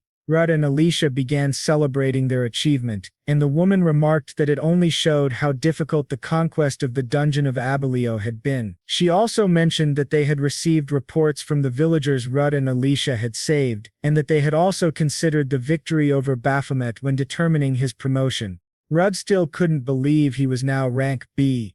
At that moment, Rieg and Magnus appeared. Magnus said that if he were Rudd, he'd be even happier. Everyone in the city was grateful to him, after all. Alicia smiled and told Rude not to be satisfied with rank B. reminding him that his goal was rank S. Rude agreed, saying she was right. His future was rank S. The two began to celebrate, vowing to keep moving forward and growing stronger. However, Ebert suddenly appeared again, interrupting them. He sneered, asking if they really thought that an idiot like Rudd would ever be allowed to reach rank Rus. He said that exploring dungeons required a specific rank, a rule put in place for the safety of adventurers. How, he demanded, could a man who just follows others have reached rank B? The guild of Balano must be full of fools. The receptionist calmly replied that it didn't matter what he thought, ranks were assigned at the discretion of the guild. Magnus then asked if Ebert wanted to take back what he had said unless he wanted to get hurt right there and then. Ebert scoffed, saying that now he could see they truly were a bunch of idiots. Magnus, furious, grabbed him by the collar, but before Alicia could stop him, it was too late. Ebert threw Magnus aside with ease. Then, drawing his sword, he drove it into the ground beside Magnus's face and shouted, "Don't you dare touch me with your filthy hands." Alicia immediately shouted for Ebert to stop. Just now he said that Alicia had always been too kind to people, to the point of even trying to help a deplorable man like Rude. Alicia then said that what he was doing was wrong, and Ebert replied that he already knew that very well. He said that elves were quite prejudiced and admitted that even he had difficulty changing his mind once he decided something. Smiling, he said that even he, a humble, intelligent, and charming elf, was not free from sin. Therefore, as a comrade of Alicia's race, he must show her the right path. At that moment, Rudd couldn't hold back and started laughing in his face. Both Alicia and Ebert wondered why Rudd was laughing. Rudd thought to himself that they were truly too proud. Ebert then said that incompetent adventurers were a danger to others, so he would test Rudd to see if he was truly worthy of being ranked B. The receptionist asked why he was deciding things on his own, but Alicia said it was fine. If he doubted Rudd's abilities, then he could see them for himself. At that point, the scene shifted to the training area of the Bologna Guild. Alicia apologized to Rode because things had turned out that way, because of her. However, Rode said it wasn't her fault, it was due to his own incompetence as well. But he needed to defeat that arrogant elf as quickly as possible to prove himself worthy of being a rank B adventurer. Rode then said that in the end, adventurers could only silence others through strength. They both prepared for battle. Alicia stated that if either of them got injured, she would immediately stop the fight. With that, the battle began. Ebert rushed straight at Rudd, but Rudd managed to block the attack with his cursed sword. Ebert acknowledged that Rudd had at least some skill. He began striking repeatedly with his sword, and Rudd realized that Ebert was far more skilled in swordsmanship. He also remembered hearing from Alicia that Ebert used both offensive and enhancement magic in combat. Ebert was an arcane swordsman whose abilities included acceleration and physical reinforcement. Suddenly, Rude lost sight of Ebert. The elf was already behind him and struck Rude from the back. Rude thought that he couldn't keep up with Ebert's movements and wanted to use his abilities to counterattack, but he couldn't. Ebert said that rank B was a title reserved only for people with that level of power and asked if Rudd understood that. He declared that Rudd was not worthy of holding the rank B title, much less of standing beside Alicia. Rudd agreed that his current abilities did not make him worthy of being by her side, but it was Alicia who had believed in him. So, he would prove to Ebert that he deserved to be by her side. Rudd then cast his earth magic and launched it toward Ebert. Ebert called him an idiot, asking if he really thought he could win that way. Their magic collided and exploded, and the other adventurers watching said they were going too far. Ebert said it was a pity for the Butcher of Miasma, showing the vast difference between their ranks. He then launched a powerful blue fire spell toward Rude, telling him to kneel before him. However, Rude blocked the attack with his sword, which absorbed all the magic. Rude said he knew Ebert would rely on magic. After all, elves were a proud race. Now that his sword was charged, Rude went on the offensive. Ebert realized that Rude's power and skill were on a completely different level than before, and asked if that sword was magical. Rude replied that he was wrong. The sword was cursed. Ebert commented that having a cursed sword made Rude even stranger and was just another reason why he wouldn't allow Alicia to stay with him. Ebert then activated his arcane swordsmanship skill, the lightning enchantment, and asked Rude if he could keep up with his speed now. He dashed forward and struck Rude in the stomach. The name of that attack was Lightning Palm. After electrocuting Rude, Ebert said the boy wasn't anything special and asked Alicia to announce the winner. However, Rude grabbed him by the collar and said that electricity didn't work on him because his paralysis status was nullified. Ebert said that was impossible. Rude should have been paralyzed by such a strong shock. Rude then headbutted Ebert in the face, knocking the elf to the ground, and placed his sword beside Ebert's face. Rude said that he had become tougher lately.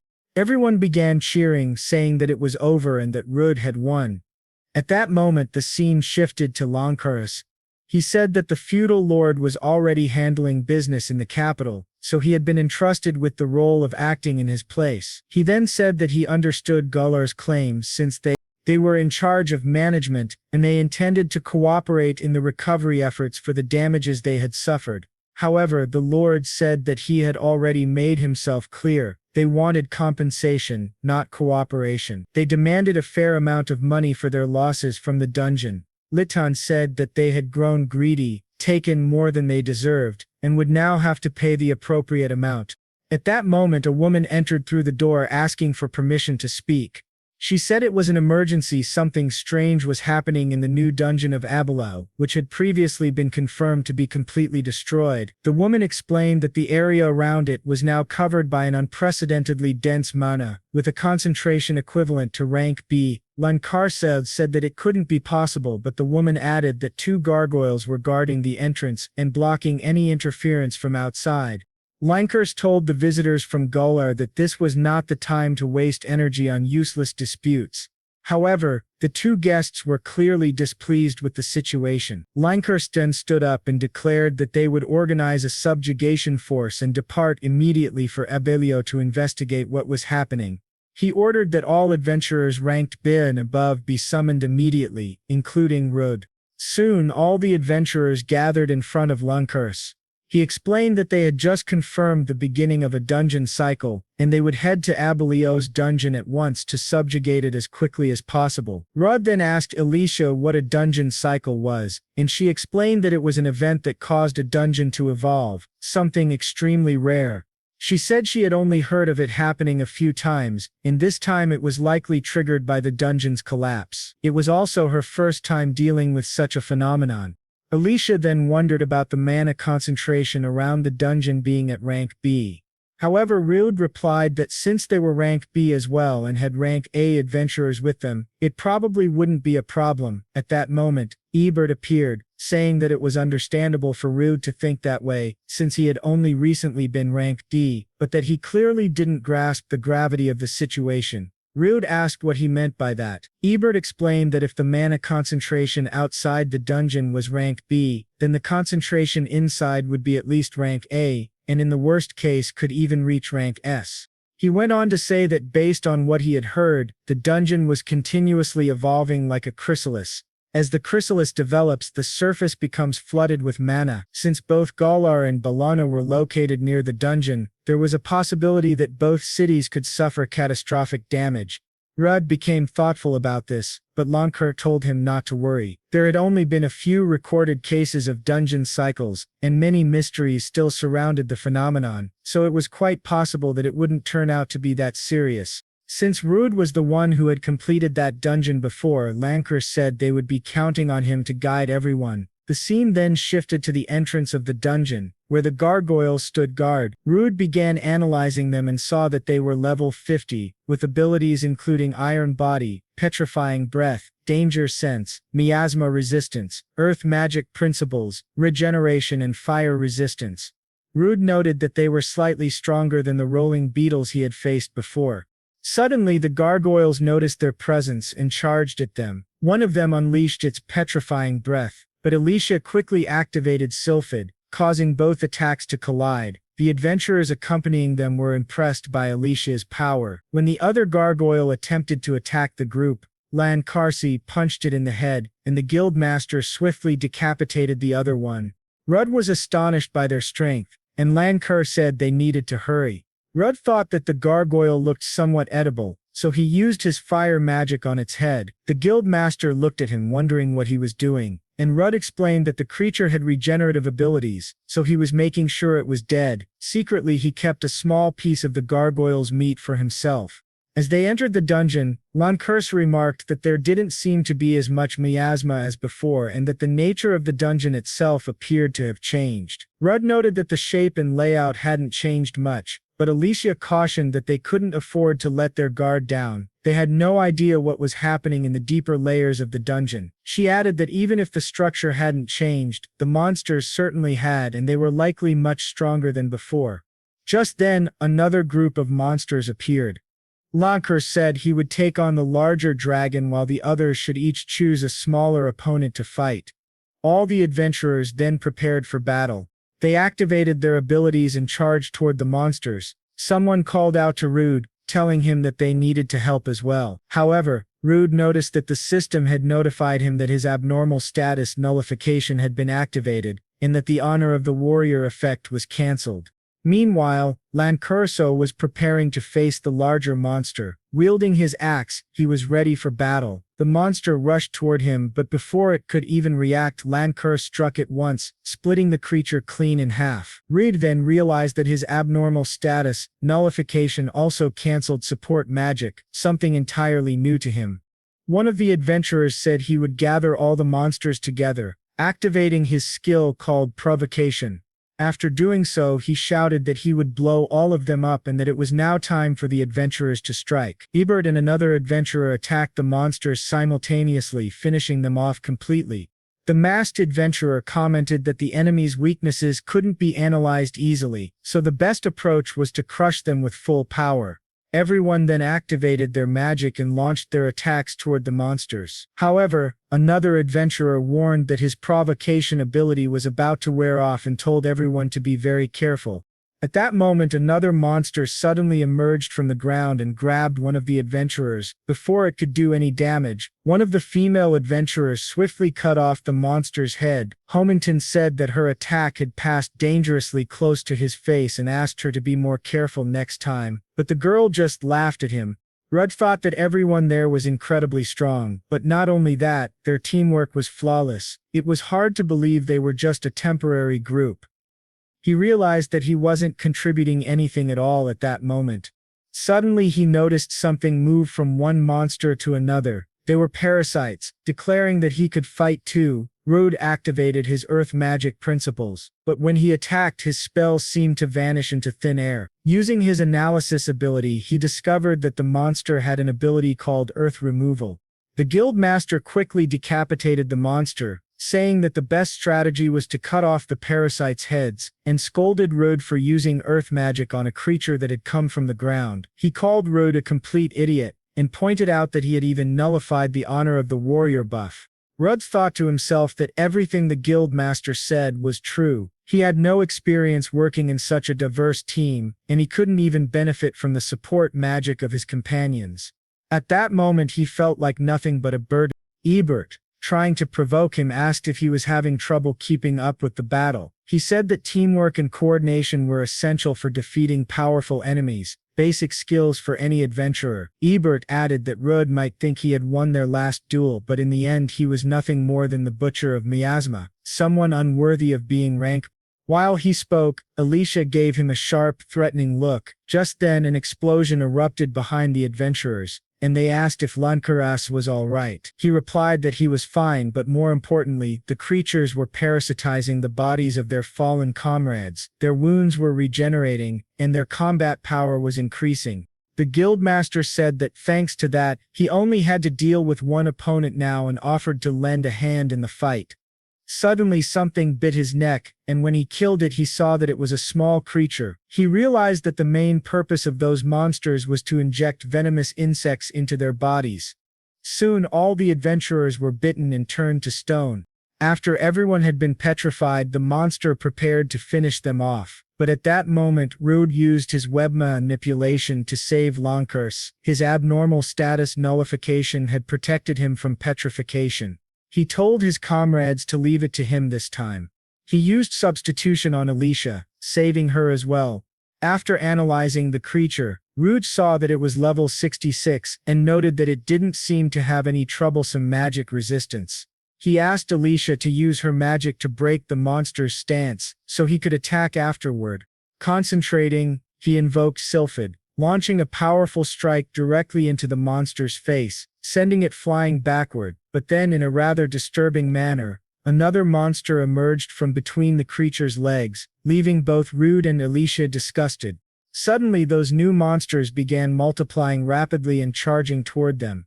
Rude declared that this time he would blow all of them up at once, and then, activating his lightning cloak, Rude electrocuted all the monsters around him. While still petrified, Lancourse continued to watch everything unfold. The monster then charged toward Rude and Alicia, and she shouted that it was her turn to attack again. She struck the monster, launching it into the air, and told Rude that it was now his turn. Rude activated his instant step and rushed toward the creature. He attempted to slash the monster with his sword, but it managed to dodge the attack.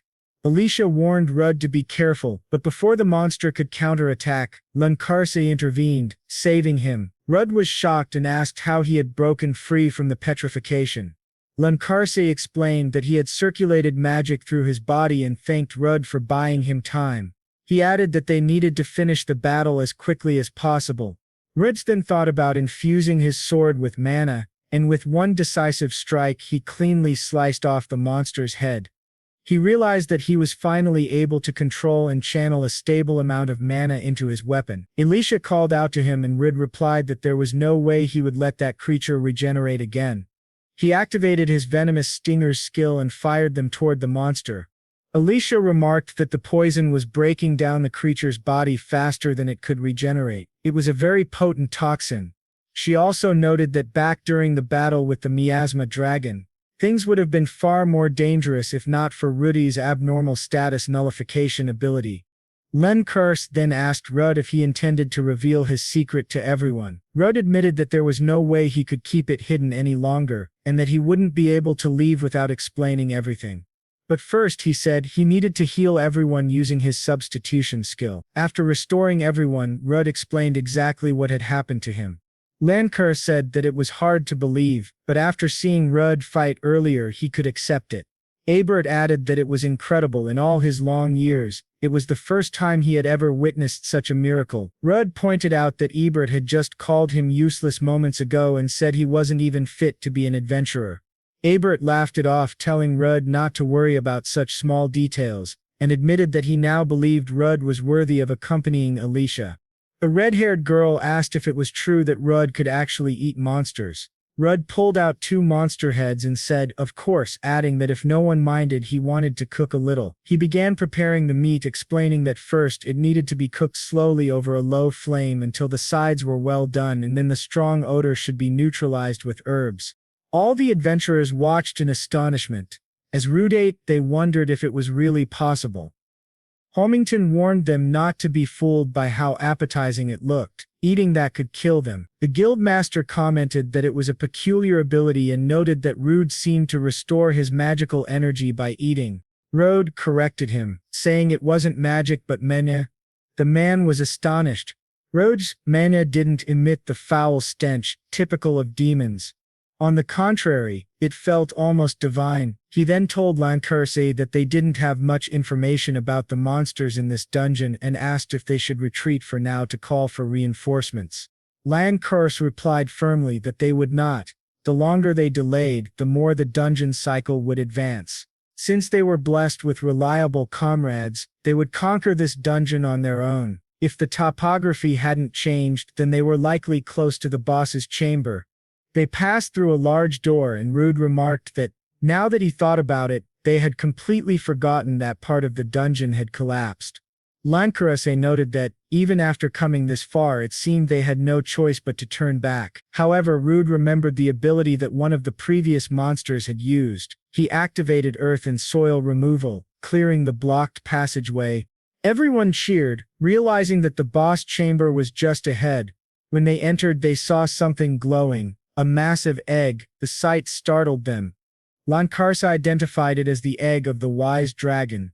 Rude, who knew nothing about it, asked what the wise dragon was. Lancourse explained that he had only read about it in books. It was a legendary dragon that cyclically transitioned between life and death. When its body was destroyed, its soul would reincarnate and be reborn using an egg as its incubator.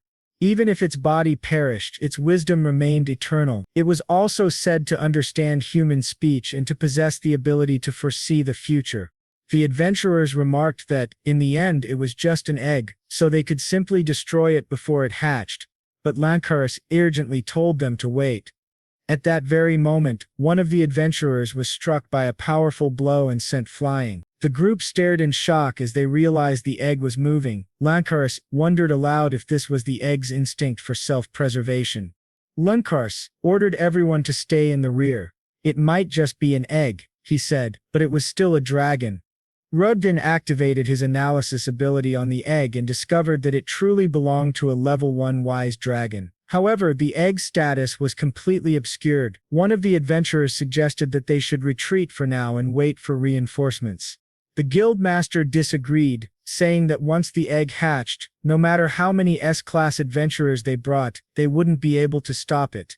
Lancaris declared that they needed to destroy the egg as quickly as possible and called for everyone's support. He instructed the group to aim for its legs while he charged forward, slashing everything in his path. However, as they cut through the egg's legs, they noticed that it was regenerating rapidly, faster than Lancaris could comprehend. He turned to Rudd and said he needed a favor. Shortly after, the egg let out a loud, piercing scream. Rudd nodded and agreed to help. Lancaris immediately rushed in again, cutting off all of the egg's legs once more, and the other adventurers joined in to assist him. When all the legs were severed, Alicia shouted that it was finally time.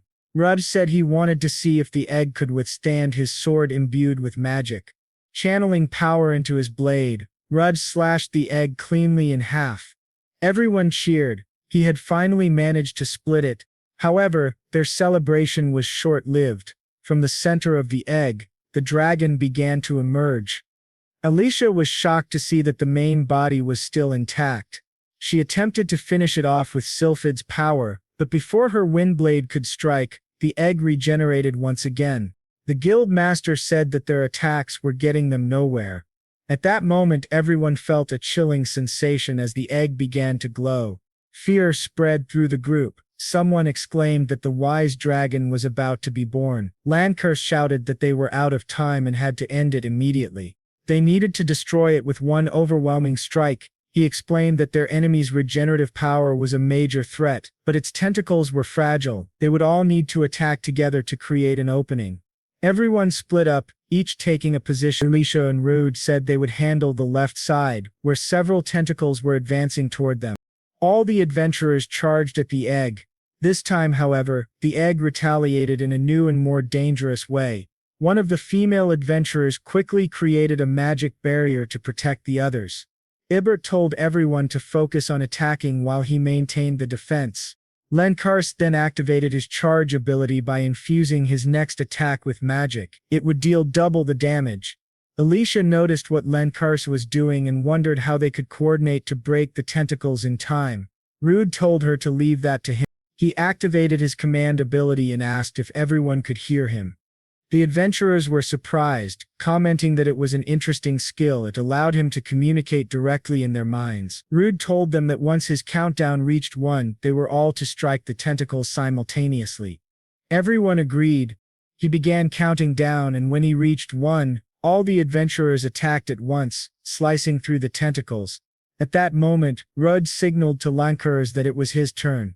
Lancaris then activated his Absolute Void skill, unleashing an immensely powerful strike toward the egg. The attack was so strong that even the old guildmaster nearly fainted from the shockwave. The guildmaster admitted, though reluctantly, that they wouldn't have been able to defeat it without everyone's help. Rudder realized that the battle was finally over, and the group began to celebrate. However, behind the severed tentacles, the masked adventurer appeared. He said it was time to collect the wise dragon's magic stone and make a fortune. But after searching for a while, he couldn't find the stone anywhere. Suddenly, he was struck by a powerful attack that pierced straight through his chest. A monstrous figure emerged before them. It spoke, saying that its reincarnation had failed, but it had not been entirely in vain. The creature explained that its body wouldn't last long, but it needed to wait for the next reincarnation. Before that, however, it vowed to kill every single worm who had dared to destroy its rebirth. The guildmaster warned everyone not to celebrate just yet. He could still feel the monster's presence. Then the wise dragon Orpheus revealed itself before them. Everyone was stunned, wondering how it could still be alive. Alicia theorized that when they attacked it earlier it must have buried itself underground to escape. Orpheus spoke, saying that these lowly humans were defying the gods and calling them insolent beings. Rudd was astonished that the creature could speak. Lankersi explained that true dragons were ranked even higher than ordinary dragonkind. They were beings much closer to divinity itself. They were capable of understanding their language. The dragon then said that he could sense a hateful impurity within Rhoda. Although he appeared human, the dragon also saw him as a monster. Rising to his feet, the dragon called Rhoda forward, saying he would make him tremble in despair for his amusement. The girl who had been maintaining the barrier warned that she couldn't hold it much longer. She then activated her shadow mantle, which cloaked her in darkness and concealed her presence completely, disappearing from sight. At that moment, the dragon's arm suddenly fell off. The dragon looked at it in disbelief, realizing his body was beginning to deteriorate rapidly.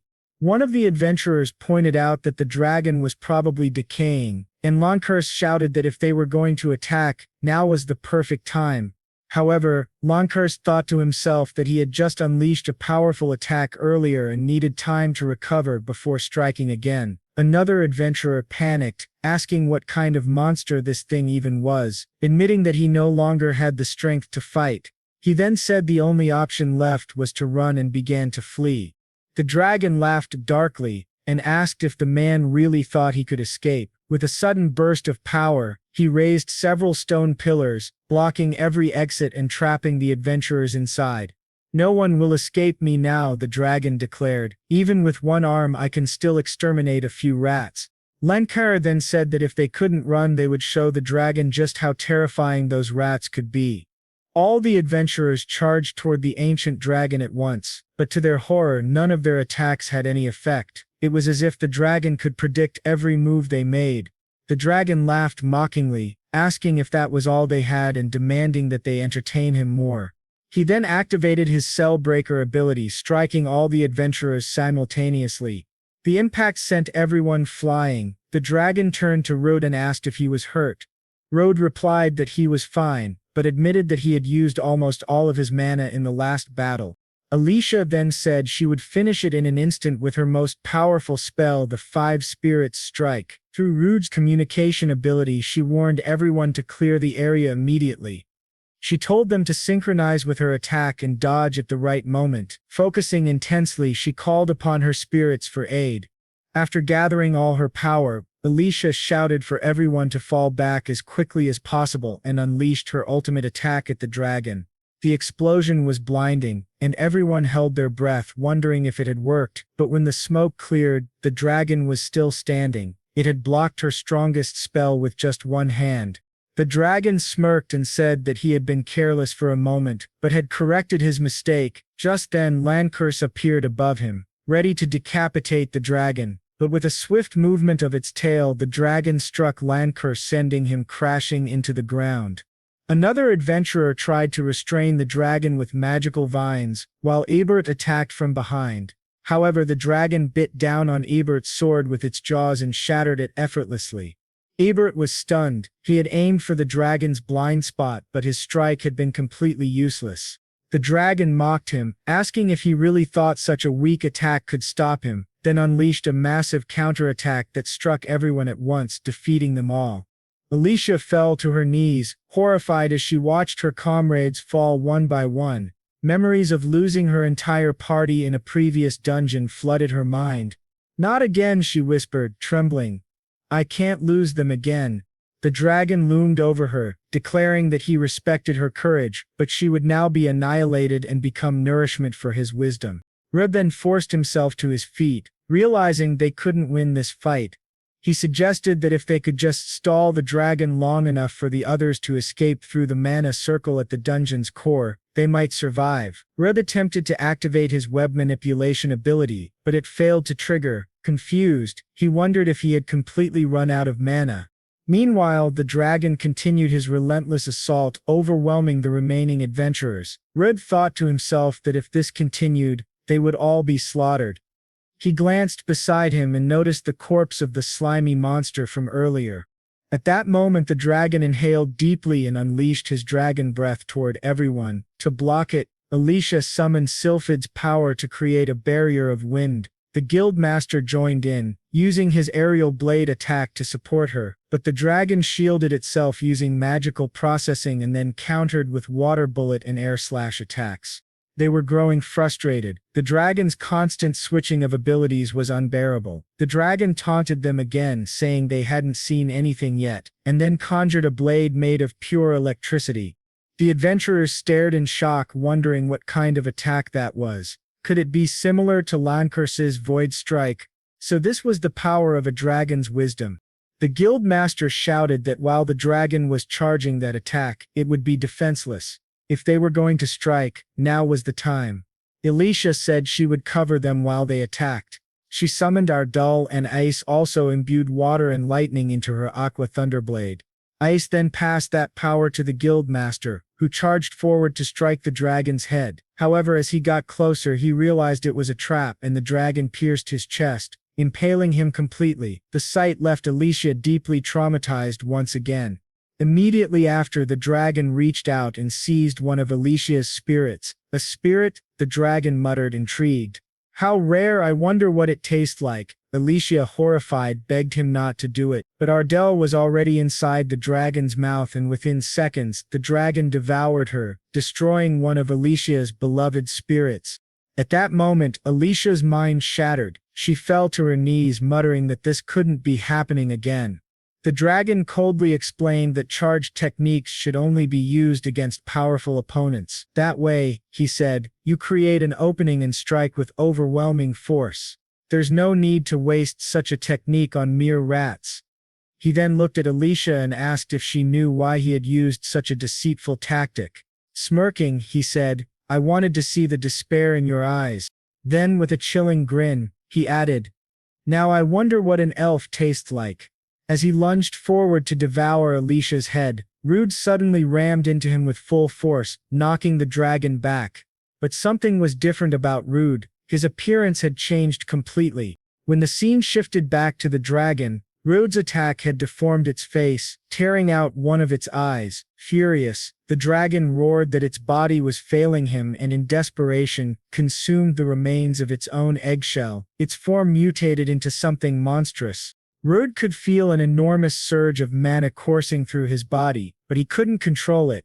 Ice asked if he was all right, but Rude couldn't respond. He had lost control and suddenly lashed out, attacking Alicia by mistake. The dragon laughed mockingly, saying Rude had absorbed so much mana that he had turned into a monster himself. Fascinating, the dragon said, but you won't last long in that state. You're not even worth my time.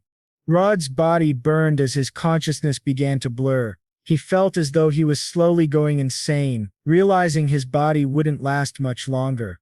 Just then the adventurer who had disappeared earlier reappeared and said, your mana control is a complete disaster. She then placed her hand on Rud's back and added, let me give you a little help. At that moment Rude felt a strange energy flow into his chest. No way, he thought. Then suddenly, his mana aligned perfectly with his body in complete harmony. Even the dragon couldn't believe what it was seeing. The mysterious woman handed Reed a sword and said, finish this, send that overgrown lizard back to its grave. Still shaken and confused, Reed asked who she was. The dragon, enraged at being called a lizard, roared, do not underestimate me, and charged at them furiously. The woman mocked him, saying, what's wrong? Can't take a little joke, you bookworm dragon. As the dragon lunged at her, Rode stepped in front of her and with astonishing ease cleaved the dragon cleanly in half with his sword. Rode then rushed to the guildmaster and used his web manipulation to perform emergency first aid. However, the guildmaster told him the wounds were too deep to heal. The mysterious girl remarked that only the two of them were still standing. Everyone else was gravely injured. If we don't treat them soon, she said, carrying this many people out of here will be nearly impossible. She wondered aloud if they should wait for reinforcements, or carry everyone back to the city one by one to find help. But just then Rid felt a sharp pain in his chest. The girl frowned and said, Looks like the side effects are finally kicking in. She explained that she had forcefully stabilized his mana to strengthen him, but it seemed his body had reached its absolute limit. Suddenly, the dragon who they thought was dead began to move again. "Damn you," it growled. "You won't leave here alive. At the very least, I'll drag someone down to hell with me." The entire dungeon started to shake violently as debris began to fall from above. The girl shouted that the dragon was acting as a substitute for the dungeon's core and they needed to escape immediately. As they ran, massive stones began collapsing from the ceiling. One of them was about to crush Alicia. Rudd rushed forward, shielding her with his body. When Alicia regained consciousness, she found herself in Rudd's arms. He smiled weakly and said, "I did it. I defeated the wise dragon. Now we just need to get out of here." Alicia nodded, but looked pale and unsteady. Rudd asked if she was all right, and she admitted she couldn't move. She had completely run out of magic. Smiling faintly, she asked Rudd to leave her behind and save himself. Rudd's expression darkened. "What kind of nonsense is that?" he shouted. Furious, he thought to himself that everything happening now, all this destruction and suffering, was because it was his fault. The girl then shouted that if they didn't hurry, they would all be buried alive, but Rudd refused to leave, saying he couldn't just run away and abandon everyone there. The girl sighed and said she really liked Rudd, but it seemed he had made the wrong choice. Rudd thought that if things continued like this, they would all be crushed to death. At the very least, he could carry Alicia and escape, but then he hesitated. Could he really abandon everyone else? After thinking for a moment, he decided he couldn't do it. He began desperately searching for another way to save them all. Barely conscious, Alicia begged Rudd to run away as fast as he could, but he refused, saying he would never abandon her. Alicia shouted at him, telling him to go. "That's what my comrades would have wanted for me," she cried.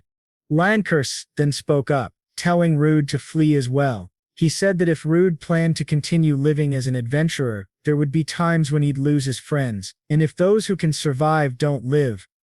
Lawrence said, "Then what meaning do the deaths of those who fell in battle have?" To make matters worse, more monsters began appearing. Ebert, struggling to his feet, warned that the dungeon's creatures were gathering, but Rudd stood firm, shouting that no one was going to die there. Alicia kept pleading for him to leave, but Rudd charged forward, slashing through the monsters in front of him and screaming that he would never run away. He shouted that everyone had always called him the Miasma Butcher and looked down on him his entire life, but when Alicia invited him to join her party and accepted the dark secret he carried, he felt truly happy for the first time. And when the guild welcomed him too, he felt even happier. With friends who trusted him and finally recognized his worth, he could never abandon them in that dungeon. Rudd then remembered the S-rank adventurer he had once met. The man had told him to listen carefully. No matter how hard or painful life became, he must never give up. Remembering those words, Rudd fought on with everything he had, cutting down the monsters one by one. But the dungeon was collapsing fast. Then suddenly, parasites began latching onto the dragon's body. Still, Rudd was determined, shouting that he would never give up. At that moment, he had only one choice left: to activate his auto skill. As he did, Rudd lost one of his arms. Gritting his teeth, he grabbed his sword with the other hand, and to everyone's shock, his lost arm regenerated almost instantly. He then charged straight at the dragon, driving his blade deep into its abdomen. Immediately after, he activated his lightning mantle, declaring that this time, the dragon would fall for sure. The dragon roared in fury, vowing to annihilate everyone, and struck Rudd with a powerful blow, sending him flying across the battlefield. But just as he was about to crash into the ground, someone caught him. When Rudd looked up, he was stunned. It was the S-rank adventurer who had saved him when he was a child. The man smiled and said, "You did well, kid. Now you can relax. Everyone's going to make it out alive." The man named Hamido turned toward the dragon and said, "You failed to reincarnate properly. On top of that, you were parasitized by dungeon monsters. How disgraceful for a so-called wise dragon." The dragon in rage tried to trap them both with thick vines. Rudd panicked, saying it wasn't good, but the S-rank adventurer sliced through the vines effortlessly and blocked the dragon's next attack with just one hand. He then asked the dragon, whose name was Orphsifs, if he remembered him and the life-or-death battle they had 5 years ago. Back then, he said, in your divine form, you pushed us to our limits, but looking at you now, you've fallen so low. The dragon roared in anger, shouting for him to be silent. But before Orps could even react, the S-rank adventurer sliced him cleanly in half with a single strike. Rude was in awe of his strength, so this is the true power of an S-rank adventurer, he thought. Meanwhile, debris was about to collapse onto Alicia.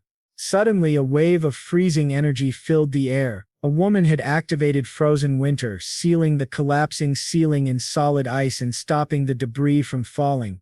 Rudd blinked in disbelief. Ice. The entire collapse just stopped. Moments later a woman appeared and asked in disgust, "What kind of bizarre monsters are these? I'm starting to get sick just looking at them." The S-rank adventurer smiled and said, "Thanks, Selena." The woman, Selena, crossed her arms and replied, "Leos, you're as reckless as ever. Charging in like that." 2 more male adventurers arrived soon after. Selena then noticed Alicia and gasped. "Alicia, it's been so long," she said, running toward her and hugging her tightly.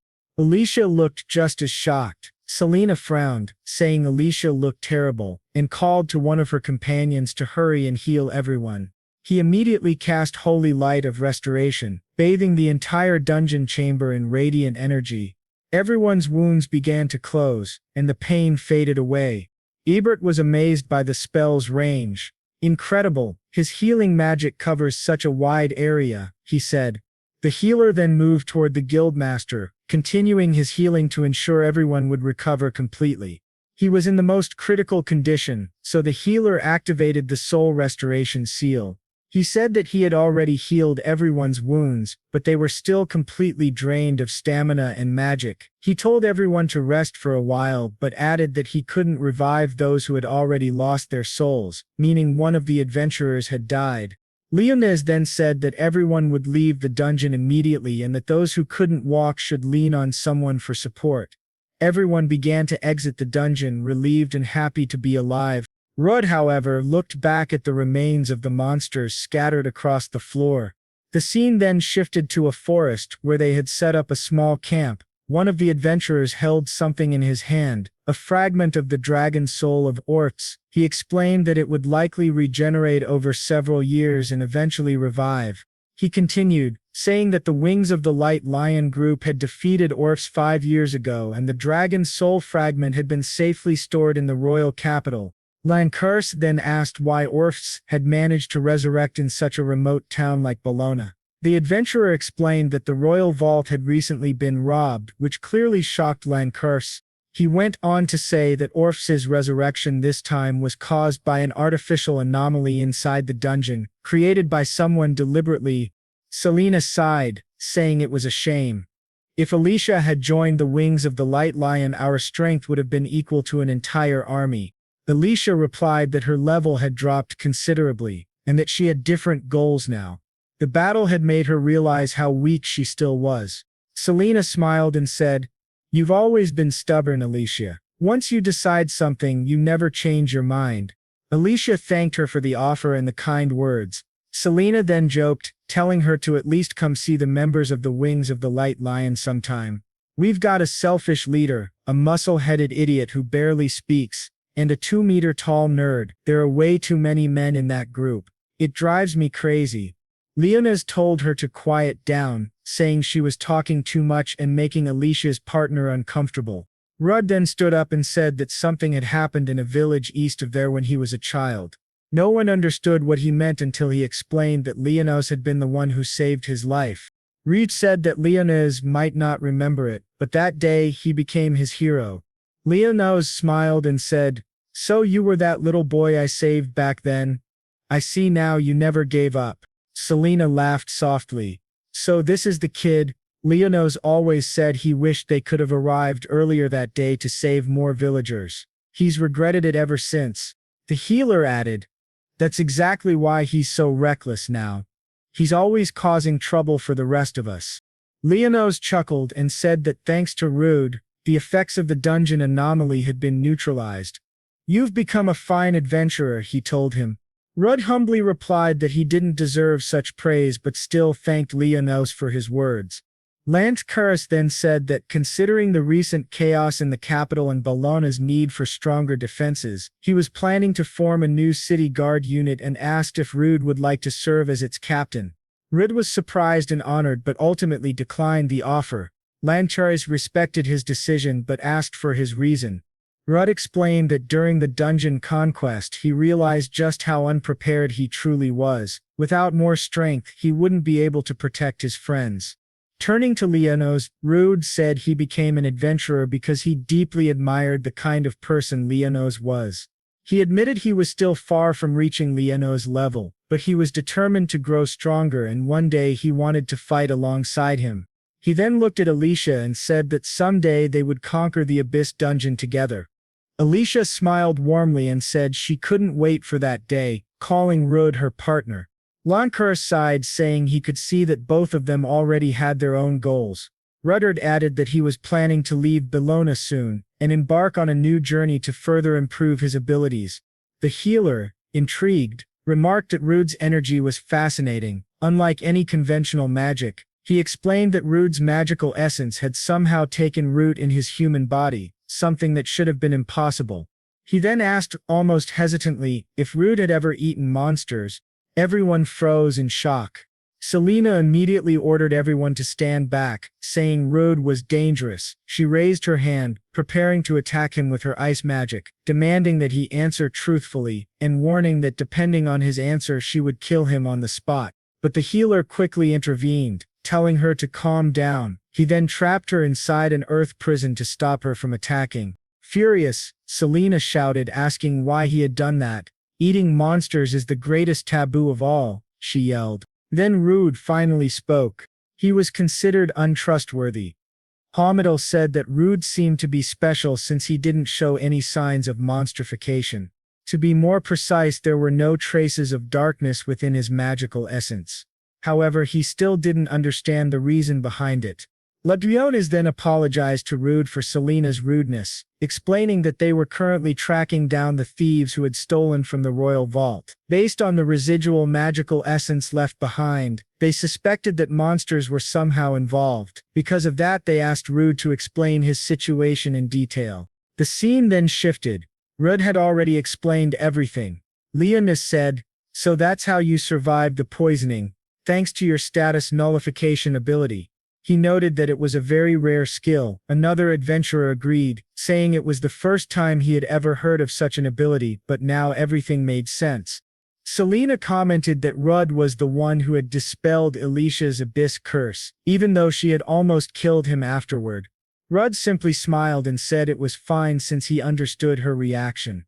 One of the adventurers asked Rudd if, after eating monster flesh, he could replicate their abilities. However, he added that even if Rudd ate the flesh of an aquatic monster, that didn't necessarily mean he could breathe underwater. Leonos then said that Rudd could indeed gain the monster's abilities but not their physical traits. He turned to Alicia and asked if she had ever eaten any kind of monster with Rudd.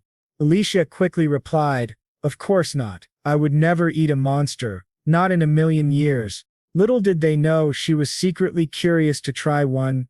Leones continued, saying he had been thinking if someone other than Rudd ate a monster, they might absorb its essence and potentially gain its abilities as well. Alicia was shocked and said that what he was suggesting was insane. For starters, eating monsters is a taboo. If you eat one, you could end up turning into one, she said. Leones calmly replied, "That's why we could use substitution magic, to possibly reverse the transformation." His words left everyone stunned. But Rudd shook his head and said it wasn't possible. "There are only two outcomes for those who eat monsters," he said. "Either you turn into one or you die." One of the adventurers muttered that he understood now, instead of transforming into a monster you could simply die from it. Rudd explained that the first time he ate a monster, a massive surge of mana had erupted inside his body, causing him to lose all control over himself.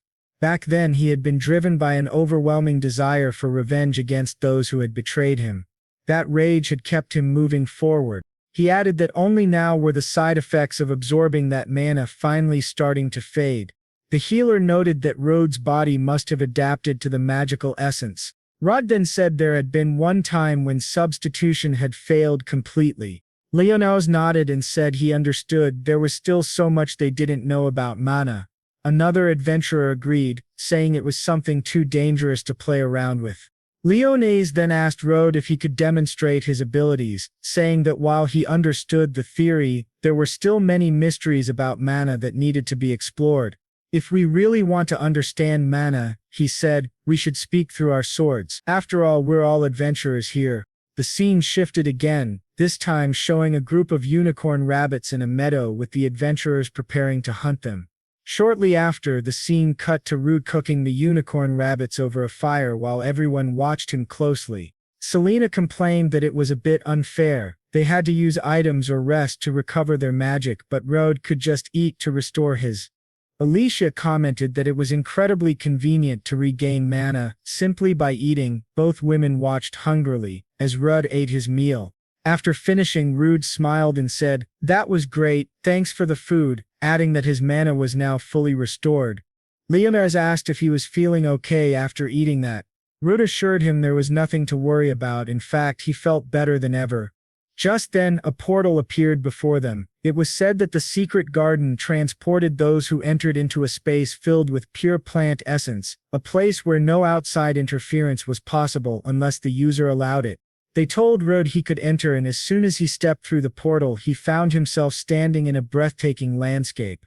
"No one can disturb us here," someone said. Rud tested the area by launching a fire spell at the grass, but nothing happened, not even a burn mark. "Looks like we can fight with everything we've got," he said. Leones removed his cloak and said, "I'll start. Don't hold back, Rud." Rud activated his morphic slash and unleashed a powerful wind attack toward Leones. Excited, Leones grinned. "So you're starting with the morph ability, huh? That means you really can use the powers of the monsters you've eaten." Leonos deflected the attack easily, but Rude immediately followed up by activating his spider web skill. However, Leonos sliced through it effortlessly and asked. He had everything the boy could offer. However, suddenly he noticed a strange smoke drifting toward him. He immediately recognized it as a paralyzing breath. Rudd appeared behind him, attempting to strike, but Leonins quickly blocked the attack, saying that Rudd was far too naive. "With half-baked tactics like that, you won't even scratch me," he said.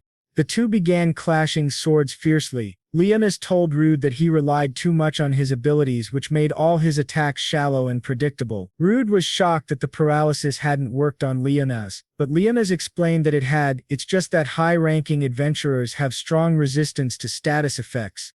Rudd then activated his iron body, but Leonis struck him in the chest with a heavy punch. Leonis said, "Many monsters have resistance to negative status effects. Don't rely too much on your abilities, Rudd." Rudd had activated his instant step and dashed toward Leonos, but Leonos countered with a kick straight to Rudd's face. Even so, Rudd stood up again, channeled mana into his sword and used Rabbit Leap to gain more momentum. Leonids recognized it immediately. It was the skill of the rabbit Rudd had eaten earlier.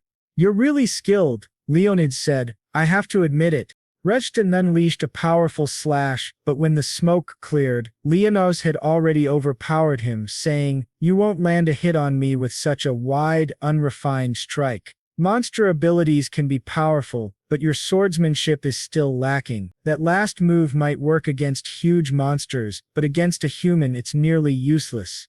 He helped Rudd back to his feet and asked if he had ever heard about technique. "The circulation of mana through your body enhances your physical abilities," he explained. At that moment, Rudd remembered that feeling. He focused and managed to circulate his mana properly. Leonos smiled and said, "You learn fast." Excited, Rudd asked if he could spar with Leonos once more. Leonos, equally thrilled, said, "Of course, come at me with everything you've got this time." One of the other adventurers laughed, amused by how fired up the two were. After a while of intense sparring, they both took a break. Rudd said, "As expected of an S-rank adventurer, I couldn't even land a single hit." Levelunas replied, "But with your variety of abilities and versatility, you managed to pressure me several times." Overjoyed, Reach thanked Leo, saying that during their fight, Leos, had constantly pointed out his weaknesses and bad habits, so in a way he had been training him. The large adventurer nearby chuckled, saying that Leos was just being weird as usual. Leones himself seemed puzzled. I don't remember saying anything special, he said. Rude thought to himself that it was the first time he had ever heard that man speak like that. Then another adventurer brought up Rude's habit of eating monsters and warned him never to tell anyone else about it. If the royal capital finds out, you'll be executed, he said. Rude was stunned. Hamato explained that the closer one got to the royal capital, the greater the influence of the church. To them, the holy scriptures were sacred, and within them consuming monsters was considered the gravest sin of all. Rid tried to argue that his abilities nullified the negative effects, but the adventurer shook his head. Even so, going against the scriptures is a sin. Those self-righteous clerics would never understand your side. He then asked Rude if anyone besides the adventurers who had joined the dungeon expedition knew about his secret. Rude replied that no one else did. After all, it was a taboo. He had only told Alicia, but then he remembered there was one more person who knew: the old blacksmith, Dun-en. The scene shifted to show Doan holding a massive sword, proudly saying that after years of research, he had finally done it. The scene then transitioned back to Bellana inside the dwarf's workshop. Doan said he didn't care about what others ate. That wasn't his business, but he told Rude not to worry, assuring him that he wouldn't tell anyone about his secret. Then, frowning, Doan said the real problem was that Rude had ordered a custom sword but now claimed he didn't need it anymore. Realizing his mistake, Rude immediately apologized for the cancellation. Doan, still angry, said, I forged a sword that won't break even when you channel mana through it. Do you have any idea how difficult that was? After all that effort, you tell me you don't need it anymore. Rudd could tell how furious the dwarf was, and Alicia whispered that, of course, Dawn had every right to be angry. Deln then looked at Rudd and asked, can you do me a favor? Rudd, feeling guilty, said, anything. With his cheeks slightly red, Dunn said, then, can I touch your sword? Rude blinked, confused. Huh? The situation suddenly felt a little awkward, almost suspiciously so, but he decided to go along with it anyway. Embarrassed, Rude said that he couldn't let Dawn touch his sword. He explained that his sword was very large, extremely powerful, but also cursed, and it drove anyone who touched it insane. Din replied that Rude hadn't complained when he insulted his craftsmanship earlier, so the boys should listen to his request, especially since Rude himself had said he could ask for anything. He also mentioned that he had heard Rude could cure negative status effects. However, Rude warned him that it was far too dangerous. If he lost consciousness while touching the greatsword, the substitution ability might not work properly. Dune simply said that he didn't care about that. If I lose control, just cut me down, he said calmly. Rot thought to himself that the old man was completely insane but agreed, saying it was fine since Dune was so determined. Alicia asked if he was really serious about that. After all, she thought she was the only one allowed to touch his sword. Dune explained that he had been a blacksmith for many years, but he had never seen a weapon capable of absorbing magic or mana like that one. It was worth taking the risk. Rode reluctantly handed the sword to Dobbin. The old blacksmith was instantly mesmerized by what he saw. He said the metal of the sword wasn't normal, and the darkness contained within its icy blade seemed almost alive. The madness and beauty of this sword coexist perfectly. He whispered, I've never seen anything like it in my entire life. Dune gazed deeply into the blade and realized it truly was alive. One day, he said with awe, I'll forge a sword like this myself.